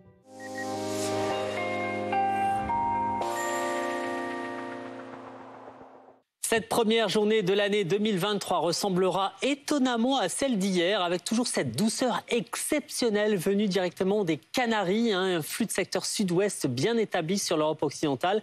Et cette perturbation qui évolue quand même lentement mais sûrement, on la retrouve ce matin entre les Pays de la Loire et le Nord-Pas-de-Calais, et elle va avoir tendance à progresser lentement vers l'Île-de-France cet après-midi, avec de la pluie surtout ce soir et progressivement demain sur les 3/4 du pays. Donc cet après-midi, des températures toujours très élevées. 21 degrés, pas moins, à Bordeaux. Demain, on retrouve donc cette perturbation plus au centre et à l'est, avec à l'arrière de nouveau de belles éclaircies, des températures en légère baisse par rapport à aujourd'hui, même si ça reste quand même très élevé pour la saison. Pas de gelée en pleine demain matin, et demain après-midi, on ira quand même jusqu'à 19 degrés en Corse et 13 degrés par exemple à Paris. Votre programme avec Pandati, thé et infusion bien-être pour toute la famille. Une gamme détox et minceur à base de plantes 100% naturelles. Plus d'infos sur pandati.fr. C'était votre programme avec Céleste. La connexion Internet par fibre optique dédiée à votre entreprise. Vous avez regardé la météo avec Groupe Verlaine. Isolation thermique par l'extérieur avec aide de l'État. Groupe Verlaine, le climat de confiance. Merci d'être avec nous sur BFM TV à la une de l'actualité en ce 1er janvier à 11h. François Braun et Clément Beaune, deux ministres à l'aéroport de Roissy ce matin, image en direct. Vous les voyez, les ministres qui viennent présenter les mesures prises par la France pour les voyageurs revenant de Chine. Un vol doit arriver de Pékin à 11h20. Nous serons sur place dans ce journal et on en parle avec Philippe Corbet. Nous sommes le 1er janvier de l'année 2023, une année qu'on espère pleine de bonnes ondes et d'actualités positives. Que souhaitent justement les Français pour 2023 ? Vous en entendrez certains dans quelques instants. Emmanuel Macron lui espère un pays uni et solidaire. Et oui, il veut faire sa réforme des retraites cette année. En Ukraine, pas de trêve pour le passage à la nouvelle année. Moins d'une heure après minuit, des tirs russes se sont abattus sur la capitale Kiev. Comment va évoluer le conflit en 2023 après les promesses de victoire de Volodymyr Zelensky et Vladimir Poutine lors de leurs vœux ? On en parle dans ce journal.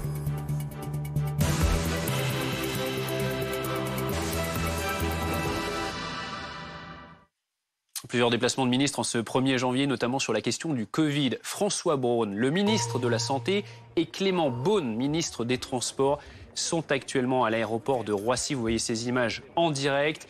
Ils viennent notamment pour détailler les mesures qui ont été prises par la France pour les restrictions pour les voyageurs venant de Chine, les ministres qui viennent s'assurer de leur bonne mise en œuvre sur le terrain. Philippe Corbet, service après-vente pour François Braun et Clément Beaune.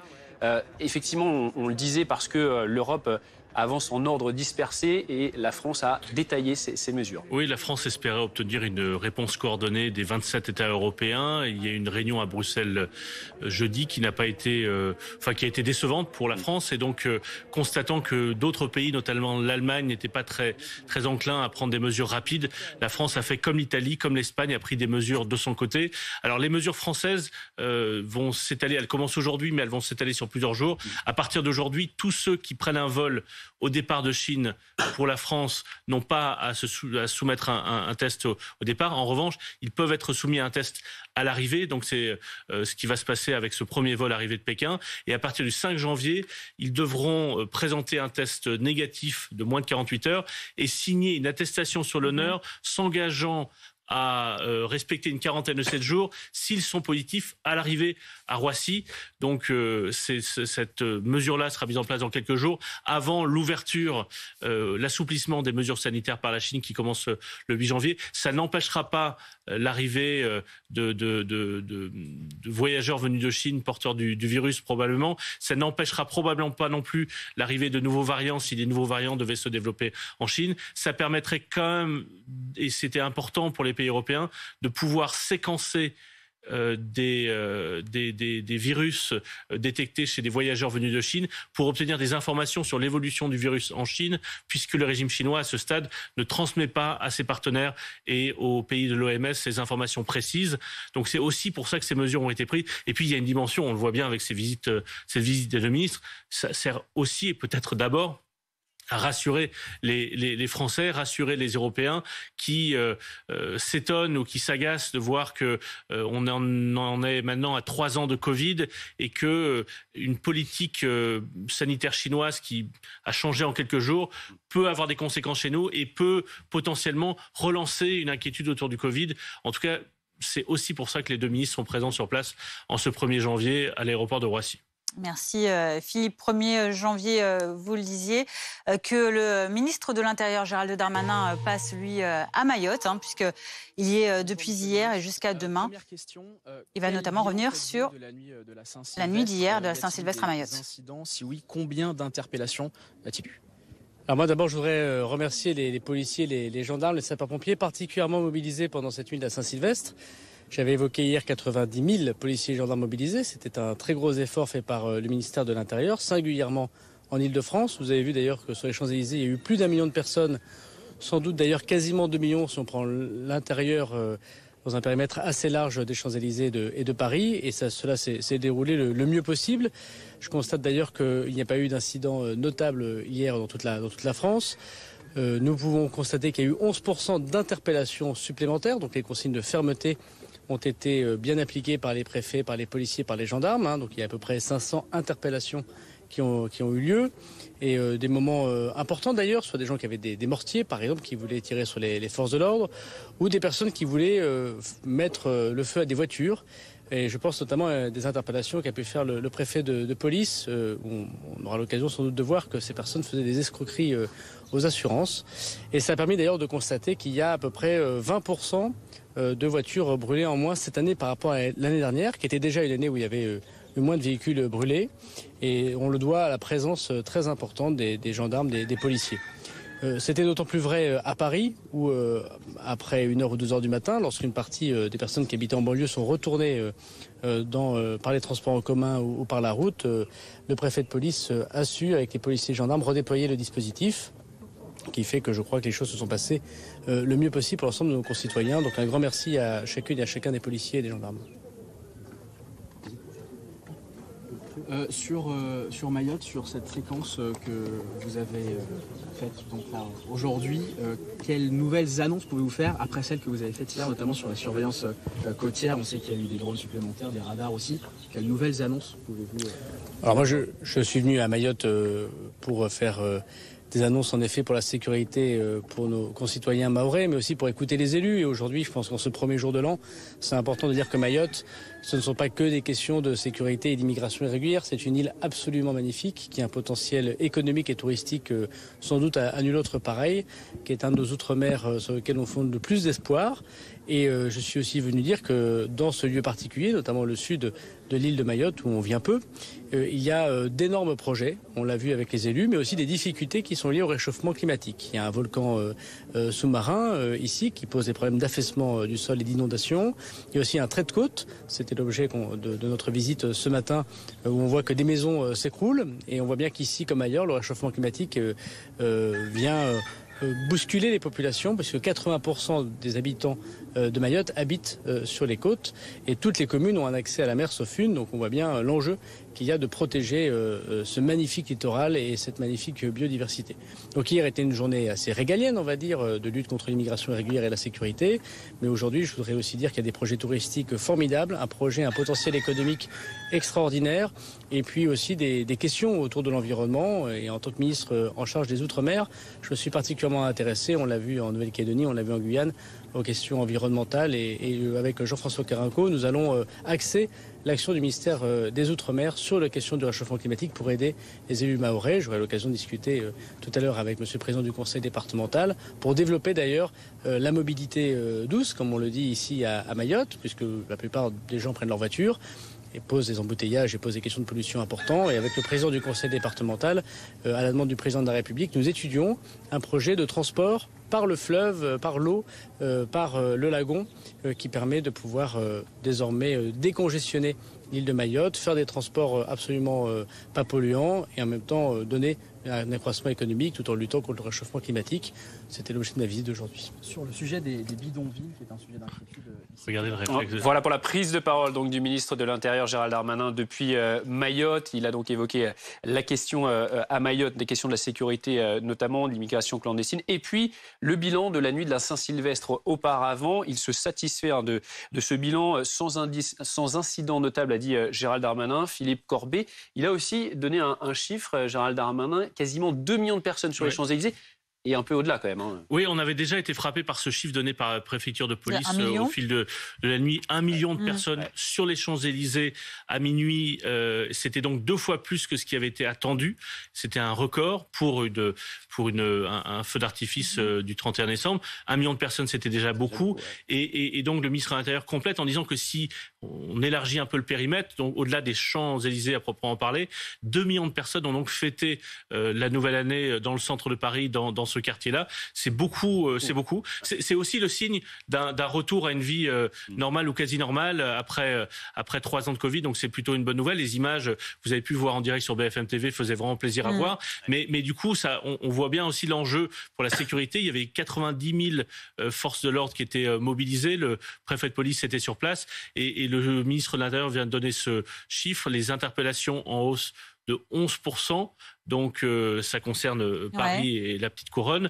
Et visiblement, à cette heure, pas de violence particulière ou de drame particulier à signaler. Sur la question des voitures brûlées, on sait que depuis plusieurs années, la place Beauvau ne publie plus le 1er janvier de nombre de voitures brûlées parce qu'il y avait une sorte de compétition idiote entre les quartiers, entre les villes. Strasbourg était souvent un lieu où il y avait beaucoup de voitures brûlées.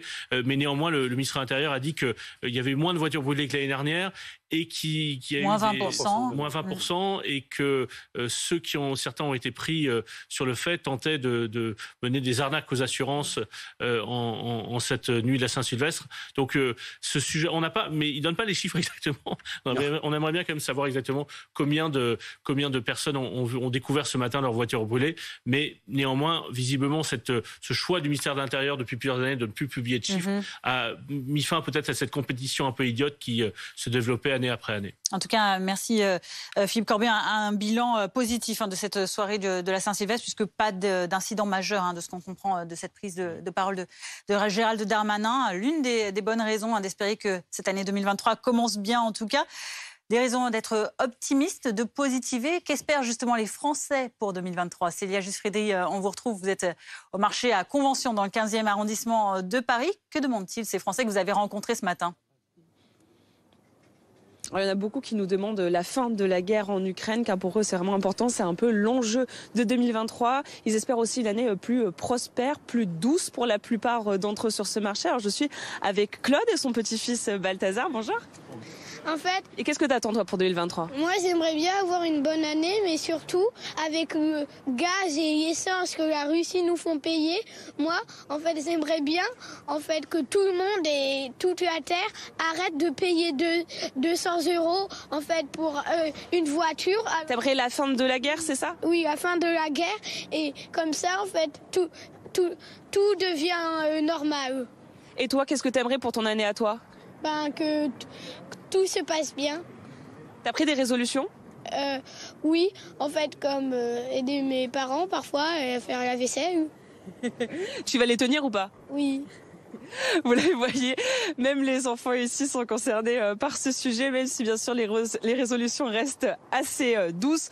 Beaucoup de bonne humeur quand même autour de nous en ce premier jour de l'année 2023. Merci beaucoup Célia Justfredi donc sur ce marché dans le 15e arrondissement de Paris. Dans le 15e arrondissement, il y a eu également les vœux d'Emmanuel Macron hier. Vous les avez suivis sur BFM TV, plus de 19 minutes. C'était assez long pour les vœux du président. Parmi les points à retenir, la réforme des retraites, elle se fera en 2023, indiquait le chef de l'État. Écoutez.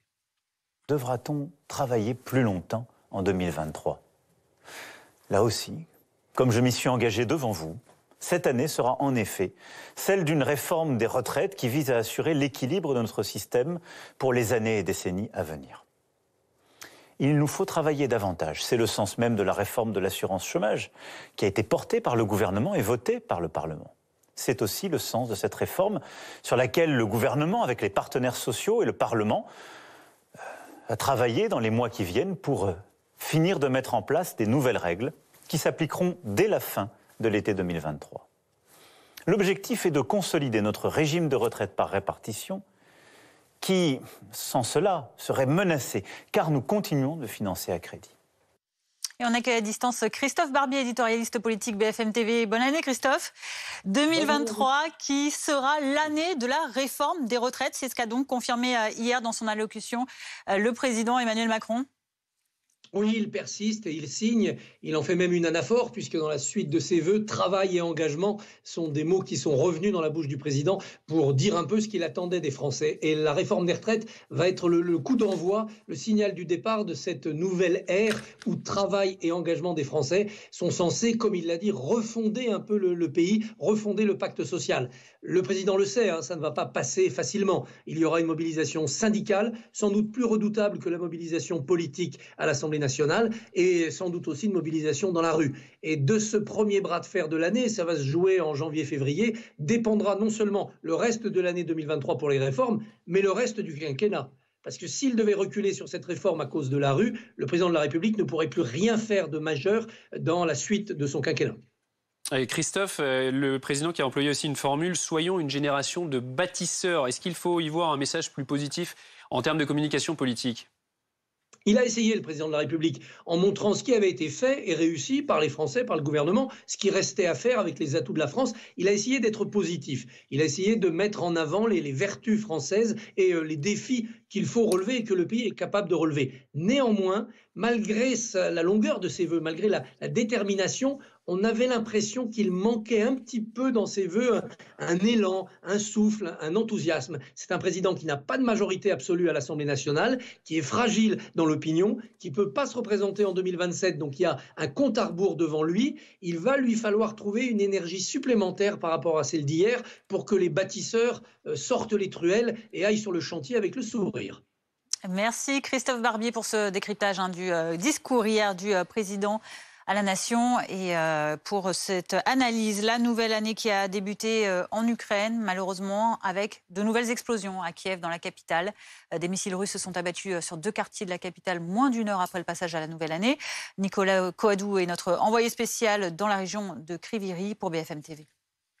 Pour être précis, ce seraient des drones iraniens, des drones Shahad explosifs qui se seraient abattus sur la capitale ukrainienne hier soir, oui, juste après qu'aient retenti les 12 coups de minuit. Alors, fort heureusement, la défense antiaérienne en aurait abattu la plupart, mais les retombées ont quand même fait des dégâts et ont surtout sidéré toute la population, puisque le message, juste après cette célébration du Nouvel An, le message est extrêmement clair, aucun répit pour les Ukrainiens. D'ailleurs, sur un débris d'un drone qui a été retrouvé peu après l'explosion, on a pu lire à l'encre rouge un message en russe. Il est écrit « Bonne année ». Sidération d'autant plus que ce n'est pas la première attaque de la Saint-Sylvestre sur la capitale ukrainienne. Un petit peu plus tôt dans l'après-midi, c'était 4 districts qui ont été touchés par des missiles avec un bilan de 1 mort et de plusieurs dizaines de blessés. De manière générale, c'est l'entièreté du territoire ukrainien qui a été ciblé par des alertes anti-aériennes hier, peu après minuit, dans la région de Mykolaiv. Ce sont 6 missiles qui se sont abattus, pas encore de bilan à ce stade, mais là encore, le message est extrêmement clair. Aucun répit pour les Ukrainiens,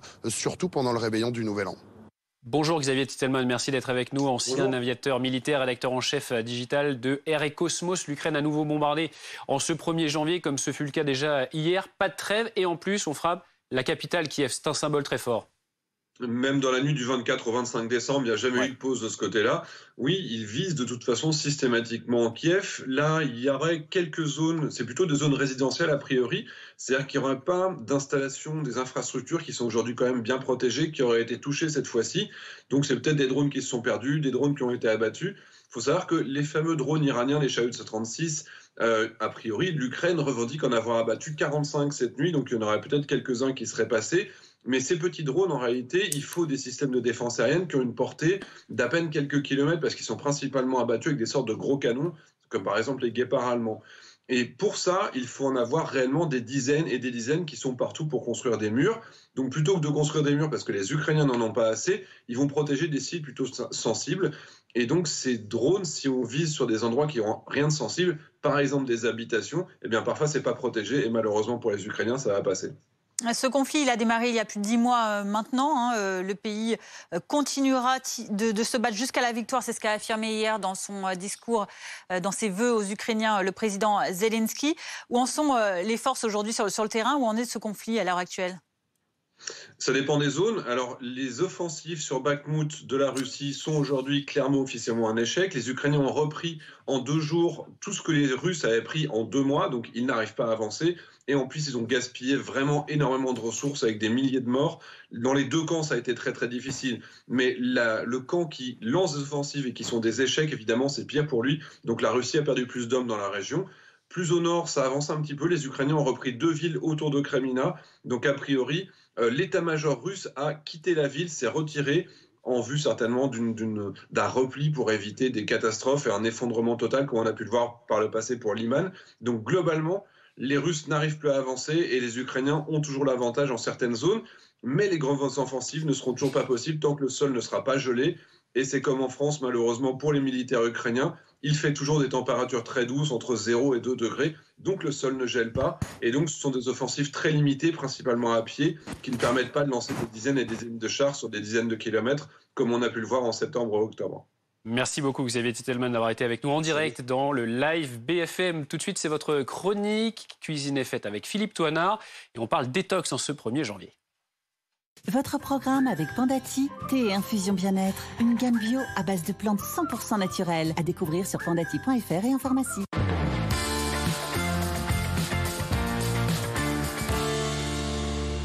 On va plutôt utiliser l'expression lever le pied parce que il y a plusieurs raisons, mais la première c'est que nous tous ici autour du plateau on a une boîte de chocolat qui nous a été offerte à Noël et fatalement on passe devant à peu près toutes les 10 minutes dans la maison et on prend un chocolat, donc la cure des tox. Voilà. Donc ça commence très très mal. N'oubliez pas que dimanche c'est la galette des rois, donc ça veut dire qu'il y a encore une autre occasion en famille, entre amis. Ou même dans l'entreprise une fois de plus avaler un peu de gras et un peu de sucre, donc c'est pas du tout le bon moment. Et surtout pour qu'il y ait cure détox, il faut qu'il y ait une intoxication. Notre corps n'a pas subi d'intoxication, c'est juste qu'on l'a un peu mis à rude épreuve, notamment l'estomac, le foie et le pancréas. Donc pas de cure de détox, Philippe, pas de régime, mais on lève le pied. C'est ça, c'est-à-dire lever le pied, ça commence par une alimentation un peu plus équilibrée. Donc il y a des choses qu'il faut enlever maintenant. même si la galette et même si le chocolat est toujours là. On va enlever, en fait, surtout les modes de cuisson. Donc on enlève les fritures, on enlève les laitages, on enlève les plats en sauce, on enlève évidemment les pâtisseries et on remplace tout ça par une alimentation beaucoup plus équilibrée avec notamment du poisson, des fruits et légumes frais évidemment.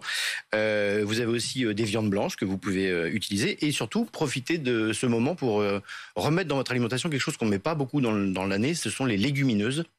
Et notamment les lentilles qui sont pleines de protéines et pleines de fibres. Et puis il y a la clé du succès, c'est l'hydratation, il ne faut pas oublier. Lendemain de fête, comme l'alcool déshydrate, il faut effectivement boire. Alors de l'eau, ou alors ce que je vous ai apporté, la première, c'est une infusion de thym avec du miel et du gingembre. Ça va rebooster un petit peu votre organisme. Vous pouvez boire ça toute la journée, ça vous fera pas de mal. Vous avez autre chose que vous pouvez faire facilement à la maison avec des produits de saison, c'est pamplemousse, du thé vert et du gingembre que vous rajoutez dedans. Ce qu'il faut, c'est effectivement boire. Alors, on sent que ça fait du bien quand on le boit. On sent que le corps revit. Et pour faire le plein de vitamines, Philippe, on boit des jus de fruits. Oui, mais des vrais jus de fruits maison, parce que les jus de fruits industriels, surtout les nectars de fruits, on se donne bonne conscience en les achetant, on se donne bonne conscience en les buvant, sauf qu'en fait, c'est souvent avec beaucoup de sucre ajouté, notamment pour les nectars, donc ça n'est pas bon. Donc faites vos propres jus. Là, je vous ai fait un autre jus qui est orange, carotte et citron. Et vous pouvez jouer avec là encore les produits de saison, pommes, citron, kiwi. Ça marche très bien. Pomme poire, pomme céleri, citron, c'est très bon. Ou alors vraiment de saison, fruits de la passion, pamplemousse et vous ajoutez au dernier moment un tout petit peu de menthe ciselée dessus.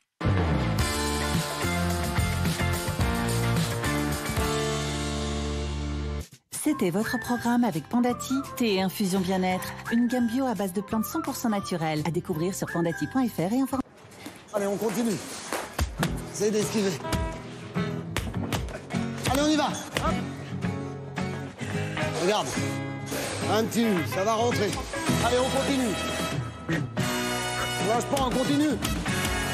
Allez, on cherche, on esquive. Allez, on continue. Allez, on continue. On y va, allez. Hop. Voilà, formidable. Un geste bien répété finit toujours par payer.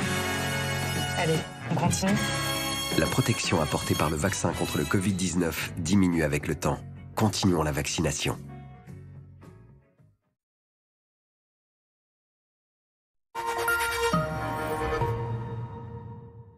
Vous aussi, vous voulez faire comme j'aime, mais avant de commencer, vous voulez savoir combien ça va vous coûter et c'est normal. En fait, ça dépend de votre objectif de perte de poids et de votre morphologie. Je vais vous montrer comment faire un devis, rien de compliqué. Vous allez sur le site commejaime.fr. Vous faites votre demande de devis en ligne. C'est simple, gratuit et sans engagement. En quelques minutes, vous connaîtrez le prix de votre programme pour perdre vos kilos en trop. Alors maintenant, plus d'excuses. Dès la semaine prochaine, commencez à perdre du poids. Alors rendez-vous sur commejaime.fr. commejaime.fr. Bonjour, je suis désolée, je sais pas ce qu'il lui a pris. C'est pas grave. Tiens. Bonjour. Ah. Décidément, je sais pas ce qu'il a. Attends, tiens.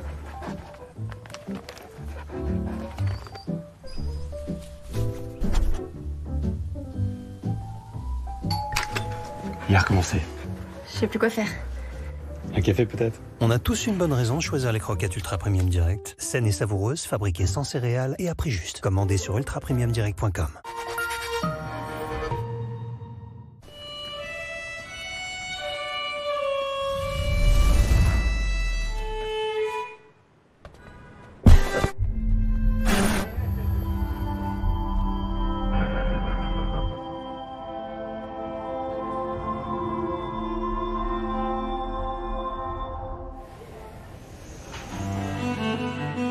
Nouvelle Citroën IC4X électrique.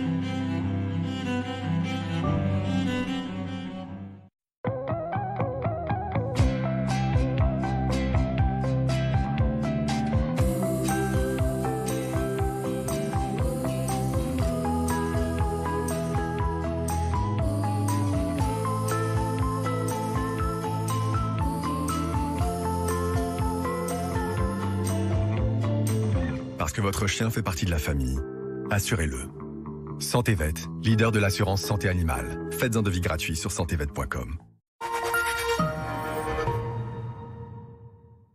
Prenez la direction de votre programme avec Ulysse, la solution de télépéage, recharge électrique et stationnement. Retrouvez votre programme avec assurepeople.com. Assurance auto pour jeunes, résiliés, sinistrés, malucés.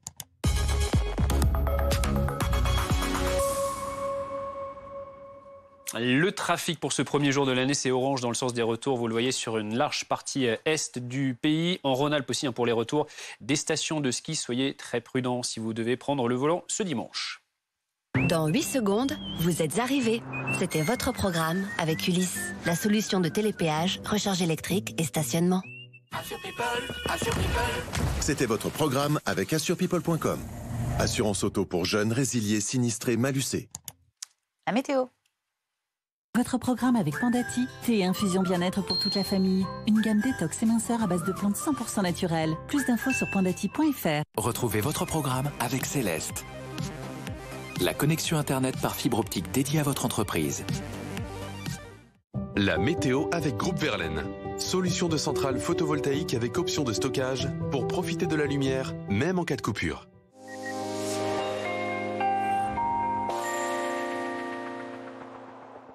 Cette première journée de l'année 2023 ressemblera étonnamment à celle d'hier, avec toujours cette douceur exceptionnelle venue directement des Canaries, un flux de secteur sud-ouest bien établi sur l'Europe occidentale. Et cette perturbation qui évolue quand même lentement mais sûrement, on la retrouve ce matin entre les Pays de la Loire et le Nord-Pas-de-Calais, et elle va avoir tendance à progresser lentement vers l'Île-de-France cet après-midi, avec de la pluie surtout ce soir et progressivement demain sur les 3/4 du pays. Donc cet après-midi, des températures toujours très élevées. 21 degrés, pas moins à Bordeaux. Demain, on retrouve donc cette perturbation plus au centre et à l'est, avec à l'arrière de nouveau de belles éclaircies, des températures en légère baisse par rapport à aujourd'hui, même si ça reste quand même très élevé pour la saison. Pas de gelée en pleine demain matin. Et demain après-midi, on ira quand même jusqu'à 19 degrés en Corse et 13 degrés par exemple à Paris. Votre programme avec Pandati, thé et infusion bien-être pour toute la famille. Une gamme détox et minceur à base de plantes 100% naturelles. Plus d'infos sur pandati.fr. C'était votre programme avec Céleste. La connexion Internet par fibre optique dédiée à votre entreprise. Vous avez regardé la météo avec Groupe Verlaine. Isolation thermique par l'extérieur avec aide de l'État. Groupe Verlaine, le climat de confiance. 11h30 bientôt sur BFM TV. Vous regardez le live week-end. François Braun et Clément Beaune sont en déplacement ce premier jour de l'année 2023. Deux ministres à l'aéroport de Roissy pour présenter ce matin les mesures prises pour les voyageurs qui reviennent de Chine, le pays qui fait face à une forte reprise de l'épidémie de Covid. Un vol devait arriver aux alentours de 11h20 en provenance de Pékin. Nous serons sur place dans ce journal avec Marion Russel. Gérald Darmanin se félicite d'une nuit sans incident notable. Le ministre de l'Intérieur a annoncé depuis Mayotte un nombre de voitures brûlées en baisse de 20% par rapport à l'année dernière. 500 interpellations au total sur tout le territoire. Il a également salué une soirée sur les Champs-Élysées qui s'est passée du mieux possible. En Ukraine, pas de trêve pour le passage à la nouvelle année. Moins d'une heure après minuit, des tirs russes se sont abattus sur la capitale, Kiev. Comment va évoluer le conflit en 2023 alors que les présidents Zelensky et Poutine ont promis la victoire dans leur vœu à la population? On voit cela dans ce journal avec nos invités et nos envoyés spéciaux. Mais tout d'abord, cette visite des deux ministres François Braun et Clément Beaune qui sont à l'aéroport de Roissy ce matin. Le ministre de la Santé et le ministre en charge des Transports qui ont présenté les mesures prises concernant les voyageurs qui reviennent de Chine. Charles de Gaulle pour la mise en place d'un dispositif de mesures sanitaires renforcées pour tous les passagers qui sont en provenance de Chine. La situation sanitaire qu'expliquera le ministre de la Santé le nécessitait. On a eu un dispositif très réactif. On voulait saluer toutes les équipes qui ont mis en place en 24 heures, à partir des décisions gouvernementales, 3 éléments. D'abord, l'obligation de porter le masque à bord. C'est entrée en vigueur pour tous les passagers qui sont embarqués depuis hier et qui vont arriver ce matin à Roissy-Charles de Gaulle. Et dispositifs de tests à l'embarquement qui seront formellement obligatoires à partir du milieu de semaine prochaine, mais qui sont déjà recommandés. Des tests de moins de 48 heures. Et c'est aussi une mesure qu'ont pris, comme vous le savez, quelques pays européens. Nous avons été parmi les premiers, avec l'Italie, avec l'Espagne, et peut-être sans doute que d'autres suivront. Et puis, dès ce matin, un dispositif qui a commencé d'ailleurs dès le petit matin, à la terminale 1 de Roissy-Charles de Gaulle, des tests qui sont aléatoires, qui ne concernent pas tous les passagers, mais qui sont proposés imposée à chacun. Chacun y est incité en remplissant une attestation qui a été mise en place, et je remercie aussi les compagnies aériennes dès hier après-midi. Les passagers ont rempli une attestation pour décrire la situation sanitaire et pour s'engager à être potentiellement soumis à un test à l'arrivée ici à Paris. Cela a permis de tester déjà une quinzaine de personnes sur le premier vol ce matin, et nous verrons le dispositif qui se met en place dans quelques minutes après l'arrivée d'un vol Air France ce matin en provenance de Pékin. C'est important en termes de confiance, c'est important en termes de précaution, c'est important aussi de poursuivre nos efforts conjoints de coordination européenne dans les prochains jours pour que le dispositif soit le plus complet et le plus coordonné possible. Un dernier chiffre peut-être pour montrer aussi que nous ne parlons pas de dizaines de milliers de personnes, et rassurez aussi, il y a aujourd'hui 6 vols qui viennent de Chine de manière hebdomadaire en France, 10 si on inclut les vols à partir de Hong Kong, avec des passagers qui parfois ne sont que passés sans s'y arrêter par le territoire chinois, et d'autres passagers qui ne resteront pas sur le territoire français puisqu'ils sont simplement en correspondance vers d'autres pays. Et donc au total, vous avez actuellement à peu près 3000 passagers par semaine qui sont en provenance de Chine, dont une partie seulement a soit transité par la Chine, soit reste sur le territoire français. Donc on parle de quelques centaines de personnes par semaine. Cela se justifiait néanmoins parce que les vols à destination de l'Europe depuis la Chine vont augmenter progressivement dans les prochaines semaines, et donc il fallait que ce dispositif soit aussi efficace dès ce matin. Et en même temps que nous avons présenté avec François Braun nos meilleurs vœux à toutes les équipes, je veux vraiment remercier toute la communauté aéroportuaire, Aéroport de Paris, la Direction générale de l'aviation civile, Air France, les équipes de la sécurité civile, des ARS, etc., qui se sont mobilisés avec une extrême réactivité pour que dès ce matin, ici à l'aéroport de Roissy-Charles de Gaulle, les choses soient en place de manière sécurisée, comme nous avons pu le voir, Monsieur le ministre de la Santé. Merci, Monsieur le ministre, chargé des Transports. Donc, comme vient de vous le dire le ministre Clément Beaune, la France est un des pays qui a réagi le plus vite face à cette situation, le plus rapidement en Europe.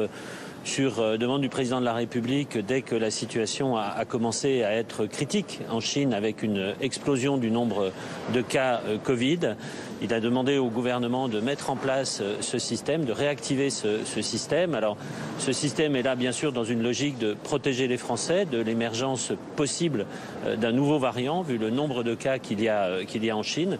C'est dans cet objectif que tout a été mis en place et comme le ministre, je dois vraiment saluer l'ensemble des équipes qui a permis cette mise en place en 24 heures, ce qui montre que nous sommes capables maintenant de réagir à nos frontières extrêmement rapidement dès lors qu'il y avait un nouveau variant potentiel qui pourrait arriver. Cela fait suite d'ailleurs au texte sur l'urgence sanitaire qui a été pris par le Parlement au mois de juillet.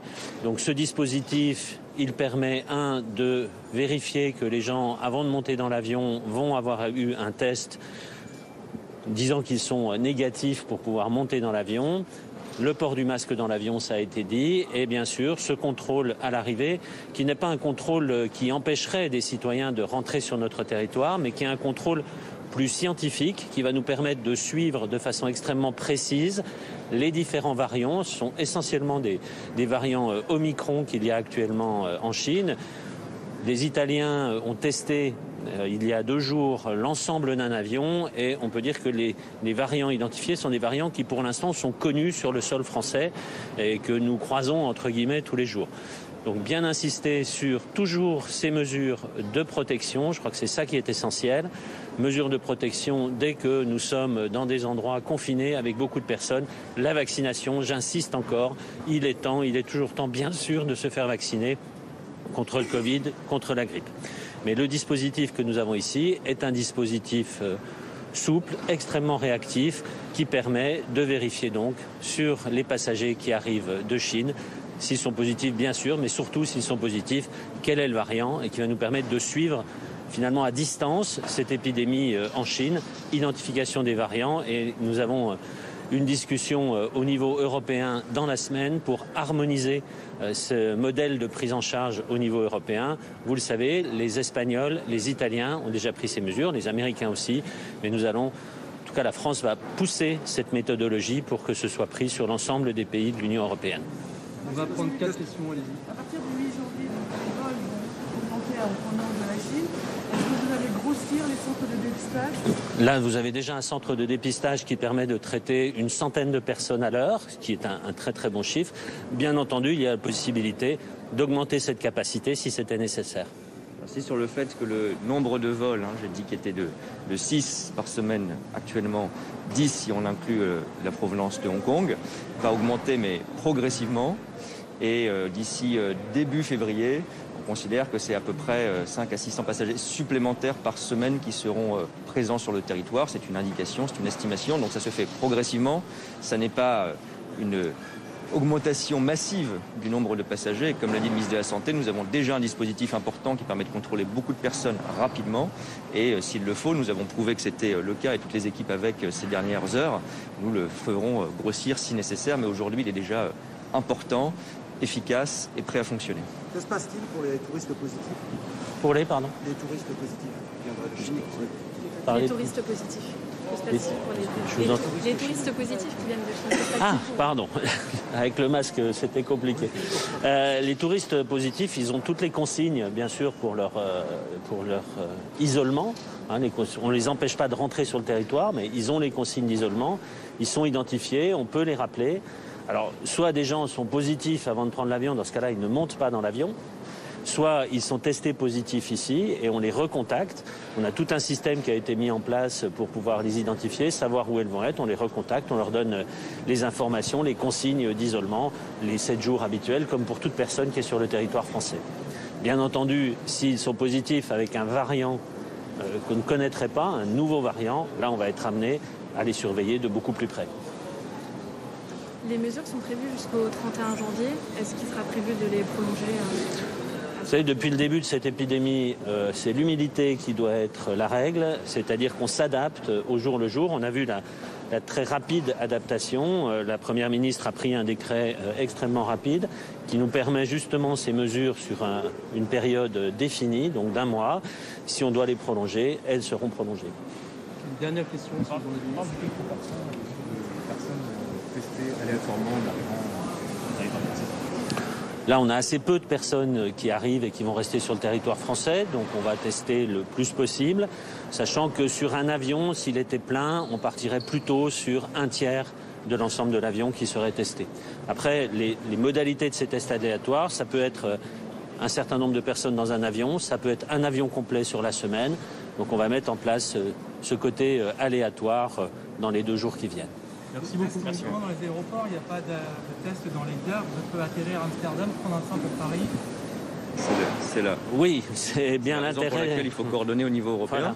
C'est plus d'efficacité, mais nous avons vu aussi dans le passé que parfois cette coordination, même si elle est utile et nécessaire, prenait un peu de temps. Et donc nous l'avons engagée dans les différentes filières, mais nous n'aurions pas pu attendre que les 27 soient en place pour que le dispositif commence. Et donc l'action précède la coordination formelle, mais elle s'engage, elle se poursuit. Et vous voyez que les grands pays qui ont les grands flux d'arrivée, c'est le cas notamment de l'Espagne et l'Italie, ont pris des mesures similaires. L'Allemagne y réfléchit sans doute, même s'il n'est pas dans l'Union européenne. Le Royaume-Uni, quelques minutes après la France, a annoncé qu'il prenait un dispositif similaire. Et je le rappelle aussi, puisque vous posez des questions sur les contrôles à l'arrivée, la première mesure, c'est que, et là c'est une condition sine qua non de monter dans l'avion, c'est à partir formellement du 5 janvier pour tout le monde, l'obligation du test négatif de moins de 48 heures qui sera présenté par tous les passagers avant de monter dans les avions. On a laissé un petit délai aussi pour nos ressortissants, nos compatriotes, parce qu'il était difficile, après examen avec notre poste diplomatique, de parfois trouver un test PCR très rapidement. Donc ce petit délai s'explique aussi pour cette raison et c'est pour ça qu'on complète dès ce matin, sans attendre le 5 janvier, par des dispositifs de contrôle qui ont déjà concerné, je le disais, une quinzaine de personnes sur le premier vol du matin, ce qui est une bonne proportion quand on sait que beaucoup de passagers n'ont pas transité par le territoire chinois en règle. Sur ce vol, et ça sera pareil pour le vol qui arrive ce matin. Et on sait aussi qu'il y a beaucoup de passagers qui prennent une correspondance pour une autre destination européenne, donc qui ne restent pas sur le territoire français. Donc il faut aussi regarder les proportions de tests au regard de ceux qui ont vocation à rester sur le territoire français en provenance du territoire chinois. C'est moins que le nombre de passagers total de chaque vol, évidemment. Merci beaucoup. Merci. Merci. Vous venez d'entendre donc deux ministres en direct de l'aéroport de Roissy, François Braun, le ministre de la Santé, et Clément Beaune, le ministre des Transports, qui sont venus pour détailler et expliquer les mesures sanitaires pour les voyageurs en provenance de Chine. 15 personnes ont déjà été testées ce matin, et disait Clément Beaune, après l'arrivée de ce vol depuis Pékin. Nous sommes en direct avec Philippe Amouyel. Bonjour, merci d'être avec nous, bonjour. Épidémiologiste, professeur de santé publique au CHU de Lille. Vous avez entendu avec nous les deux ministres s'exprimer pour détailler donc ces mesures. Est-ce qu'elles vous paraissent cohérentes, suffisantes, ces mesures? Alors cohérente, oui, suffisante également avec quelques petits points, mais en effet, hein, c'est ce que depuis quelques semaines avec quelques épidémiologistes on plaide. Alors bien sûr, c'est pas ça qui va stopper les virus, qui va stopper l'épidémie, mais ça nous permet de garder un œil, une surveillance sur ce qui se passe en Chine, même si les informations ne passent pas toujours de manière très fluide. Et le fait de mettre en place des contrôles au décollage, ça permet justement d'avoir l'aide des compagnies aériennes pour stopper d'éventuelles personnes qui sont positives. Donc toutes ces recommandations vont dans le bon sens. Vous le disiez, hein, l'objectif, c'est plutôt donc d'avoir une surveillance de cette épidémie en provenance de Chine, notamment les variants potentiels, hein, puisque aujourd'hui on en est encore au variant Omicron. C'est ça que le gouvernement veut scruter de près aussi. Oui, tout à fait. Hein. C'est vraiment un élément important. Donc, il va falloir réactiver les bases de séquençage. Ça prend quand même un petit peu de temps de séquencer. Il va falloir être réactif, mais ça, on peut le mettre en place sans aucun problème. Et surtout, je pense qu'on arrive vraiment sur le mois de janvier dans une zone critique. Hein. Vous savez que ça va être le nouvel an chinois, que c'est la période de vacances et de congés que prennent les Chinois qui est la plus longue, et que les réservations de vols de voyage après une restriction de près de 3 ans explosent. Donc, on est vraiment à un moment charnière où il va falloir se concentrer. Et le fait d'avoir démarré, même si on a la limite de ne pas avoir l'accord européen complet, est quand même un élément positif. Sur les tests et le dépistage, les ministres indiquent qu'un tiers de l'ensemble d'un avion plein seront testés. Et pour les centres de dépistage, ils permettront de tester une centaine de personnes à l'heure. Est-ce que ça, selon vous, c'est assez ou est-ce qu'il faudra faire encore plus ? Alors très concrètement, il y a des équipes actuellement qui sont en train de réfléchir à ce qu'on appelle, nous, mais que vous connaissez certainement, mais le plan de sondage, c'est-à-dire comment être représentatif de l'avion qui sort. Ça va dépendre d'où ils viennent, donc c'est une petite réflexion un peu compliquée. Je pense que le message qui a été envoyé là, c'est que, étant donné qu'ils ont une capacité de 100 prélèvements à l'heure, que le temps d'arrivée d'un avion est d'1 heure, qu'un avion fait en moyenne 300 passagers, ça fait en gros un tiers des vols. Maintenant, est-ce que c'est du tirage au sort? Comment ça va se passer? Mais en effet, il y a un plan de sondage qui doit être mis en place scientifiquement pour justement couvrir au maximum la capacité de trouver un nouveau variant qui serait positif dans l'avion. Si jamais un cluster, admettons, en provenance de Chine, arrivait en France avec ces passagers venus de Chine, est-ce que les Français sont actuellement suffisamment immunisés et ou vaccinés contre le Covid ? Alors ça, c'est la deuxième partie de la question. C'est-à-dire que maintenant qu'on a mis des points qui pourraient permettre de surveiller, éventuellement de ralentir un peu l'entrée, mais tant que ce ne sera pas au niveau européen, ça va être compliqué.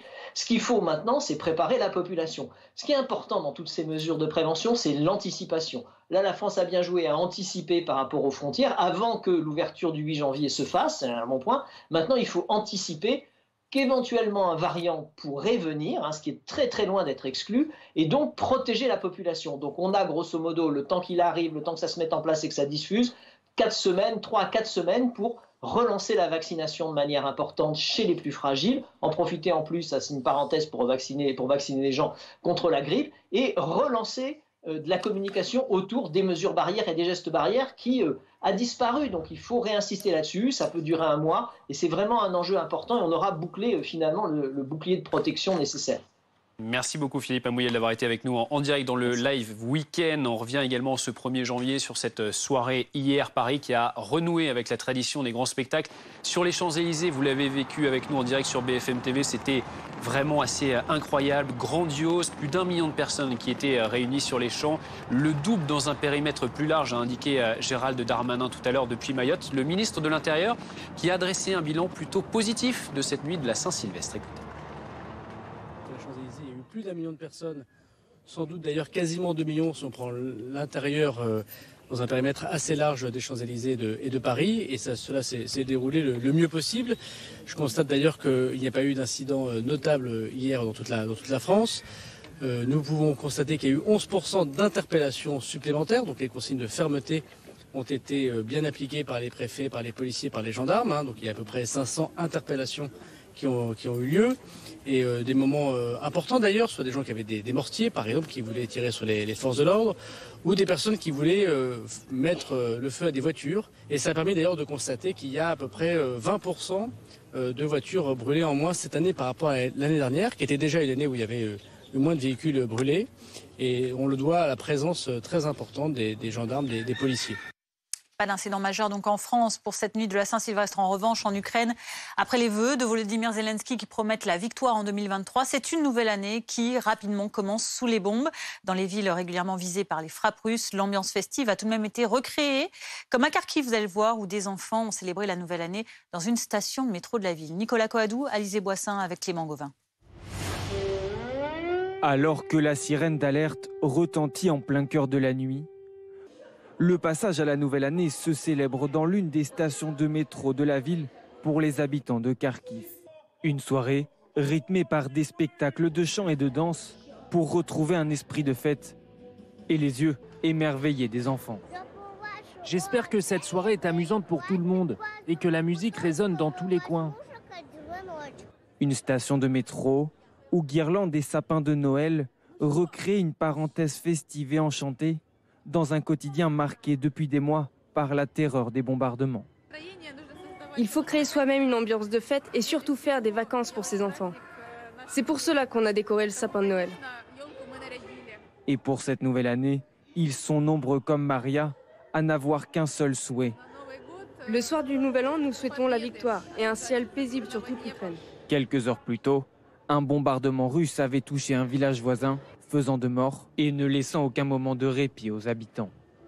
Le général Jérôme Pellistrandi est avec nous, consultant en défense BFM TV. Général, le président ukrainien a déclaré que cette année 2023 serait celle de la victoire, même promesse de l'autre côté, du côté de Vladimir Poutine. Sur le front, qu'est-ce que ça donne ? Le rapport de force actuel, où en est-on ? En fait, paradoxalement, c'est assez équilibré. C'est-à-dire que les combats se déroulent actuellement dans le Donbass, autour de la ville de Bakhmout, dans lequel les Ukrainiens sont plutôt en situation défensive. Mais les Russes, pour autant, n'arrivent pas à percer. Donc on a une ligne de front qui est relativement figée, des combats intenses avec des pertes militaires très importantes de part et d'autre, et puis cette stratégie de la terreur avec ces bombardements sur tout le territoire, dont cette nuit donc à Kiev, avec le paradoxe, c'est que ces bombardements, certes, font hélas des victimes civiles, mais n'ont aucun impact sur les opérations militaires. Donc on est dans cette situation en quelque sorte de front figé, de guerre qui s'éternise, sachant que en fait les deux camps sont en train de reconstituer leurs forces. Vladimir Poutine pourrait mobiliser de nouveaux soldats dans les semaines à venir. Et du côté ukrainien, avec l'appui des alliés occidentaux, et on l'a vu juste au début, le ministre des Armées, Sébastien Lecornu, était cette semaine à Kiev, aider les Ukrainiens, en particulier, par exemple, pour réparer le matériel militaire qui a été fourni par les Occidentaux, poursuivre ce soutien.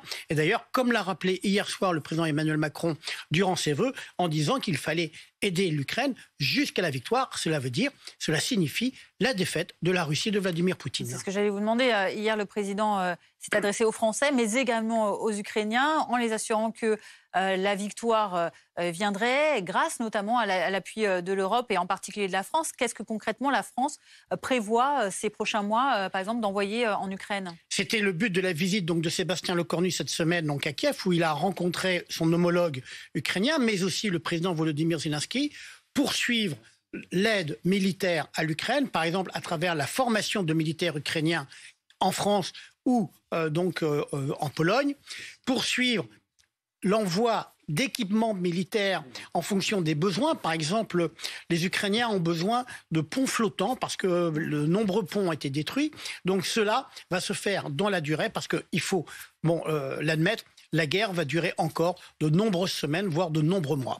Merci beaucoup, Général Pellistrandi, pour ces explications. Nous partons également à Rome ce dimanche 1er janvier, le pape François qui va célébrer les traditionnelles messes de la nouvelle année aujourd'hui, avec forcément un hommage rendu à son prédécesseur, le pape émérite Benoît XVI, décédé hier matin au Vatican. C'est là qu'on vous retrouve, Justine Fontaine. Vous êtes place Saint-Pierre pour BFM TV.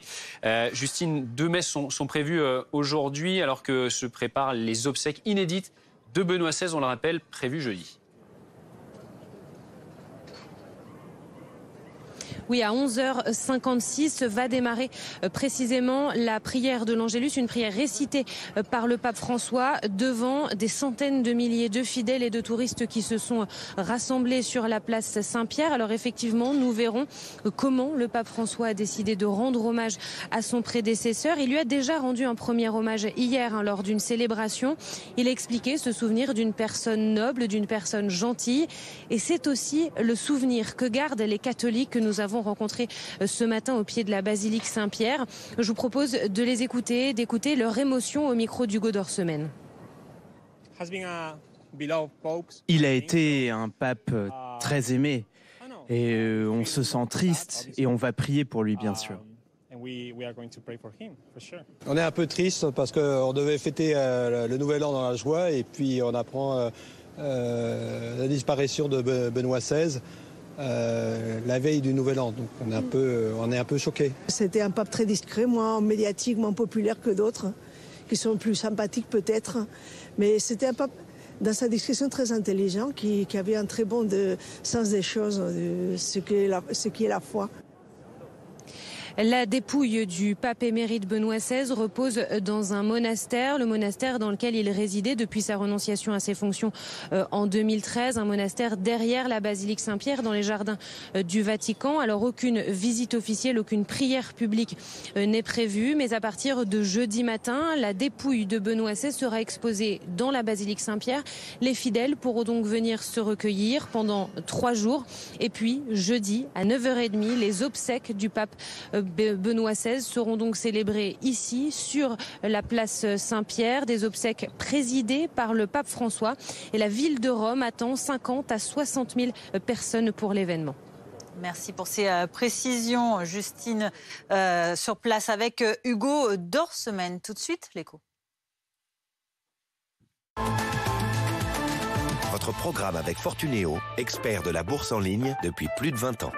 Fortunéo, j'aime ma banque. Votre rendez-vous avec les bracelets Five, la nouvelle façon de payer sans contact. Retrouvez Five chez votre buraliste et sur transcash.fr.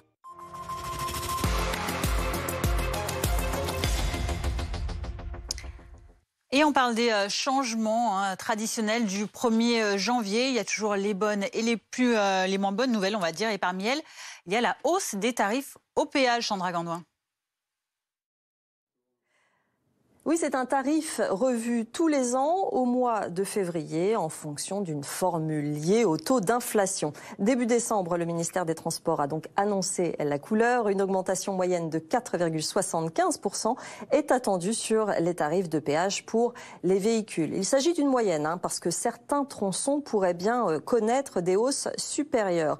Il s'agit d'une évolution sensiblement inférieure à l'inflation sur la période de référence concernée, d'octobre 2021 à octobre 2022, qui s'est établi selon l'INSEE, on le rappelle, à 6,3%. On rappelle aussi qu'en 2022, les tarifs avaient augmenté de 2%. Alors il y a des exceptions à cette hausse. Si vous êtes par exemple propriétaire d'une voiture électrique, vous bénéficierez d'une réduction de 5% sur les tarifs pendant toute l'année 2023. Le gouvernement veut ainsi encourager la décarbonation du parc automobile. On rappelle aussi que pour protéger le pouvoir d'achat des conducteurs réguliers, le gouvernement renforce les aides.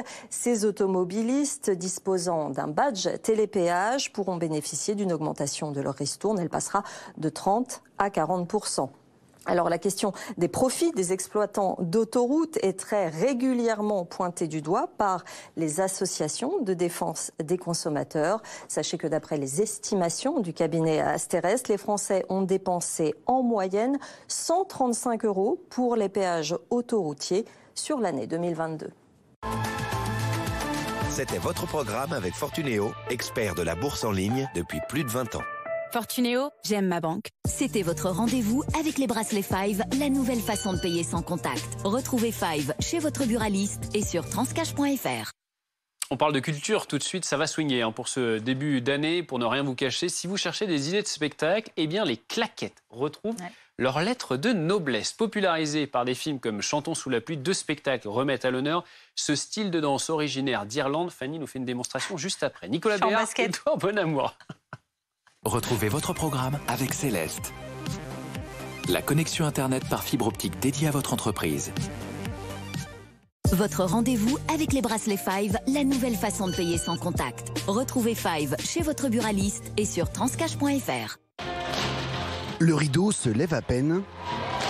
Et voilà de quoi vous donner de l'énergie pour le reste de l'année. Inoubliable. On a envie de danser, chanter, on est exalté. Une espèce de virtuosité sans égale. Ils sont incroyables, leurs jambes sont folles. C'est très beau, je trouve. Créé à Broadway en 1980, Fantasticum Street est une référence pour tous les amateurs de claquettes. Le show revient à Paris après un premier succès en 2016, preuve que les Français se sont laissés prendre au jeu de cette danse qui trouve ses origines dans les danses traditionnelles irlandaises et qui demande une discipline de fer aux comédiens sur scène.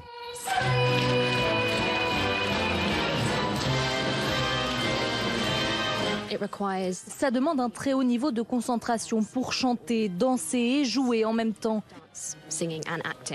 Et il faut beaucoup d'entraînement pour être au top à chaque représentation. Certains artistes français aussi se sont appropriés cet art pour mieux le réinventer.